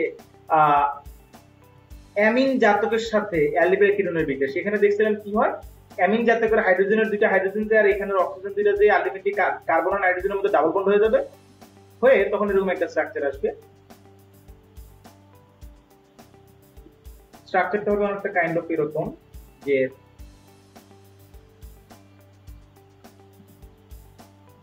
ডাবল বন্ড নাইট্রোজেন OH, এই যে এটা। সো এই যে স্ট্রাকচারটা আসলো, এটাকেই যখন আমি হচ্ছে অ্যাসিডিক মিডিয়াতে রিঅ্যাকশন করাবো তখন আলটিমেটলি এটা হচ্ছে এরকম একটা সাইক্লিক স্ট্রাকচারে যাবে, এবং এটা হচ্ছে যে প্রোটনটা আলটিমেটলি যে ডাবল বন্ডে কার্বন হাইড্রোজেনের ডাবল বন্ডে সংযুক্ত আসলে এখান থেকে এখানে একটা রিঅ্যারেঞ্জমেন্ট হয়, এখান থেকে একটা সাইক্লিক অ্যামাইড উৎপন্ন হবে। তো এখানে পলিমার প্রোটন হবে না, পলিমারকরণ বিক্রিয়া, পলিমারাইজেশন, আমি শর্ট করে লিখলাম পলিমারাইজেশন। তো এইটা যে উৎপন্ন হলো এটা হচ্ছে সাইক্লোহেক্সানোন, এটার নাম সাইক্লোহেক্সানোন। সরি, মাঝখানে গোলাটা হবে না, আবারও ভুল করে গোলা দিয়ে দিচ্ছি, অভ্যাস যায় না আসলে, কারণ বেনজিন লিখছি এতবার গোলা মাথায় চলে আসে। এটার নাম হচ্ছে সাইক্লোহেক্সানোন অক্সাইড, এখান থেকে আলটিমেটলি সাইক্লিক অ্যামাইড, এর নাম হচ্ছে ক্যাপ্টোল্যাকটাম। ল্যাকটাম কেন আসছে? ল্যাকটাম আসছে কারণ এই যে সাইক্লিক অ্যামাইডের নাম হচ্ছে ল্যাকটাম, আর একটা নাম হলো ল্যাকটাম, দ্যাট ইজ এর নাম হচ্ছে ল্যাকটাম। নাইলন 66 কোথায় ইউজ করে? আসলে নাইলনের যে সব জিনিসপত্র আমরা ব্যবহার করি সেই সবগুলো হচ্ছে নাইলন 66, আরো কিছু যেমন নাইলন 610। নাইলন 610 মানে কিন্তু আসলে 66 এর মতোই, খালি কার্বক্সিলিক অ্যাসিডটা ডাইকার্বক্সিলিক অ্যাসিড হবে, তার মানে দুইটা কার্বক্সিলিক অ্যাসিড গ্রুপ থেকে যাবে, বাট কার্বন হবে 10টা বানাতে গেলে এখানে CH2 করে দেবে 8। তো নাইলন 610 টা কোথায় ব্যবহার করে? আমাদের দাঁত যে ব্রাশ, আমরা যে ব্রাশ ইউজ করি সকালবেলা ঘুম থেকে উঠে বা রাতে ঘুমাতে যাওয়ার আগে যে ব্রাশ, ওই ব্রাশের যে ফাইবার গুলো সেগুলো হচ্ছে নাইলন 610।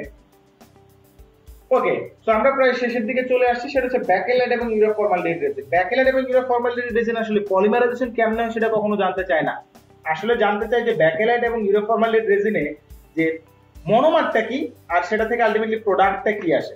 তবে ইউরিয়া ফরমালডিহাইড রেজিনটা খুব সহজ, ইউরিয়া এবং ফরমালডিহাইড, নামেই বলে দিয়েছে আপনার ইউরিয়া এবং ফরমালডিহাইড থাকবে। ইউরিয়ার সংকেত কি? H2N CONH2, আর ফরমালডিহাইড মানে HCH।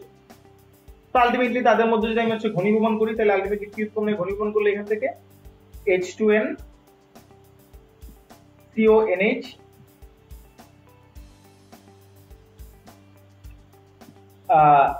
CONH ঘনীভবন করলে আলটিমেটলি যেটা হবে অনেকটা হচ্ছে, আমি যদি এর মতো দেখাই,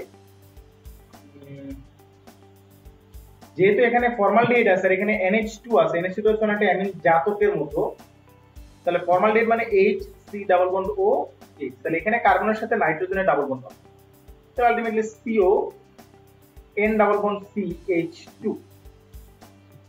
তো এখন এই যে অবস্থাটা দাঁড়াইলো, এই অবস্থাটার পরে এটা যদি আমি পলিমারাইজেশন করি, মানে এক মোল পানি অপসারিত হলো, হওয়ার পর আলটিমেটলি যেটা হবে H2 বলে, আসলে H2 হবে এখানে একটা হাইড্রোজেন রিমুভ হয়ে যাবে, যদি আমি পলিমার লিখছি, বাট এই দিক এটার সাথে এইদিকে আরেকটা সেম আসবে, এদিকে আরেকটা সেম আসবে।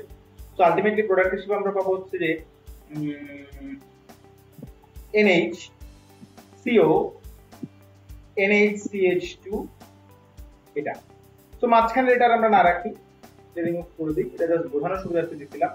তো আমরা যদি ইউরিয়া এবং ফরমালডিহাইডকে পলিমারাইজেশন করি তাহলে আলটিমেটলি এই পলিমারটা পাই, এটা নাম হচ্ছে ইউরোফরমালডিহাইড, যেটা হচ্ছে ফর্মিকা বা ফল সিলিং এ যে ফর্মিকা ইউজ করা হয় সেটা নাম এটা হচ্ছে এই যে এই ইউরোফরমালডিহাইড রেজিন। নাও আমরা দেখুন ব্যাকেলাইট, ব্যাকেলাইট কোথায় ইউজ করে? ব্যাকেলাইট হচ্ছে আমাদের যে বাসায় যে ইলেকট্রিক সুইচ, সব সুইচ হচ্ছে ব্যাকেলাইটের তৈরি করা হয়, ব্যাকেলাইট থেকে উৎপন্ন হওয়া। তো ব্যাকেলাইট আসলে কেমনে বানায়? ব্যাকেলাইটের র ম্যাটেরিয়ালস কি? ব্যাকেলাইটের র ম্যাটেরিয়ালস হচ্ছে ফেনল, ফেনলের সাথে ফরমালডিহাইড যদি বিক্রিয়া করে তাহলে আলটিমেটলি এখান থেকে ফেনলের অর্থ অবস্থানে একটা CH2OH গ্রুপ যুক্ত হয়, আর আরেকটা হচ্ছে আপনার প্যারা অবস্থানে যুক্ত হয়। এটা হলো অর্থ প্যারা অবস্থানে যুক্ত একটা গ্রুপ পাওয়া যায়, আর একটা পাওয়া যায় এরকম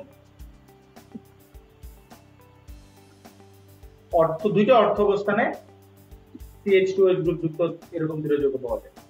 তো ফার্দার যদি হচ্ছে এই যৌগগুলোর মধ্যে পলিমারাইজেশন করা হয় in presence of phenol, phenol হচ্ছে এখানে ক্রস লিঙ্কার হিসেবে কাজ করে, তখন ব্যাকলাইট পাওয়া যায়। ব্যাকলাইটের স্ট্রাকচার অনেক কমপ্লেক্স একটা স্ট্রাকচার, এই স্ট্রাকচারটা আর দেখাচ্ছি না। তো ব্যাকলাইট পাওয়া যায়, ব্যাকলাইটের ব্যবহার করবেন, ইউরো ফর্মালডিহাইড রেজিনের ব্যবহার করবেন। এই হচ্ছে মোটামুটি আমাদের এই পলিমার সম্পর্কে একটা আইডিয়া, এবং আমাদের অর্গানিক কেমিস্ট্রি প্লাস জৈব যৌগের মানে অর্গানিক কেমিস্ট্রির শেষ সমাপ্তি। তো এখানে বিশ্ববিদ্যালয়ে ভর্তি পরীক্ষার প্রশ্ন কোনটা কোনটা কত সালে আসছে আগের লেকচারগুলোর মধ্যে দেখাই নাই। আমি আসলে এখানে ইন বিটুইন আমার লেকচার আমি আসলে ব্যাপারগুলো সম্পর্কে তোমাদের সাথে কথা বলেছি। সো আর এই হচ্ছে মোটামুটি আমাদের পড়াশোনা। হ্যাঁ, আর একটা জিনিস একটু দেখানো বাকি রয়ে গেছে, সেটা আমি একটু দেখাই দিচ্ছি। সেটা হচ্ছে যে অ্যানিলিনের রিডাকশন বিক্রিয়া। অ্যানিলিনের রিডাকশন আসলে দুই ধরনের রিডাকশন হয়ে থাকে। দুই ধরনের রিডাকশনের মধ্যে দুইটা রিডাকশন যদি আমি আপনাদেরকে একটু দেখাই, অ্যানিলিনে যদি যাই পলিমারের আগে,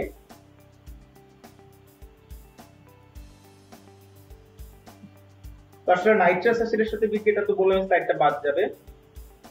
তো অ্যানিলিনের যে বিক্রিয়া reduction of aniline aromatic amine, আমি পরের স্লাইডে এখানেই দেখাই, রিডাকশন অফ অ্যানিলিন লিখেই দেখাই আপনাদেরকে। রিডাকশন অফ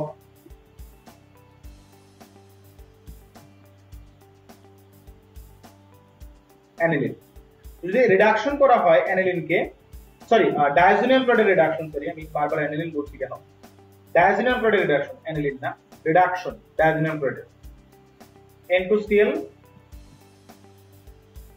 দুটো ডিফারেন্ট টাইপের, একটা হচ্ছে উইক, একটা হচ্ছে স্ট্রং। যদি আপনি হচ্ছে উইক রিডাকশন করেন, উইক রিডাকশনের রিডিউসিং এজেন্ট হচ্ছে আপনার লিথিয়াম অ্যালুমিনিয়াম হাইড্রাইড, তাহলে যেটা হবে নাইট্রোজেনের যে ডাবল বন্ড আছে, এই ডাবল বন্ডে যে ট্রিপল বন্ড, এখানে যে হাইড্রোজেন সংযোজন হবে, তার মানে NH2 বেনজিন। এর নাম হচ্ছে এই যে NH এর কি NH2 থেকে আসছে হাইড্রোজেন, ঠিক আছে। তো এটা যেটা বললাম বেনজিন, তার সাথে হাইড্রোজেন কম্বাইন হলে পরে আলটিমেটলি এই স্ট্রাকচারটা আসে। আর যদি হচ্ছে আপনি এটাকে স্ট্রং রিডাকশন করেন, স্ট্রং রিডাকশনের রিডিউসিং এজেন্ট হচ্ছে জিঙ্ক আর HCl। স্ট্রং রিডাকশন করলে যেটা হবে, আমরা যেরকম স্ট্রং অক্সিডেশনে বা স্ট্রং রিডাকশনে যেটা দেখি যে কোন একটা অক্সিজেন বিশিষ্ট অর্গানিক যৌগের স্ট্রং রিডাকশন হলে অক্সিজেনটা রিমুভ হয়ে যায়, যেমন ক্লিমেনসন রিডাকশনে যেরকম হয়েছিল, এখানেও সেম ঘটনা ঘটবে। এখানে যেটা হবে একটা নাইট্রোজেনের রিডাকশন হবে, দুটো ছিল একটা চলে যাবে, তাহলে আলটিমেটলি আপনি এখান থেকে NH2 মানে অ্যানিলিন পাবেন, আর হচ্ছে অ্যামোনিয়াম ক্লোরাইড পাবেন। সেটা কিন্তু কাইন্ড অফ অ্যানিলিন প্রস্তুতের একটা বিক্রিয়া। তো মোটামুটি আমরা আমাদের অর্গানিক কেমিস্ট্রি শেষ চলে আসছি। এই হচ্ছে আমাদের পড়াশোনা। বেস্ট অফ লাক, সবাই খুব ভালো মতো পড়াশোনা করবা, সবার অ্যাডমিশন এক্সামের সবার সাফল্য কামনা করে আমাদের লেকচার আজকের মতো এখানে শেষ করি।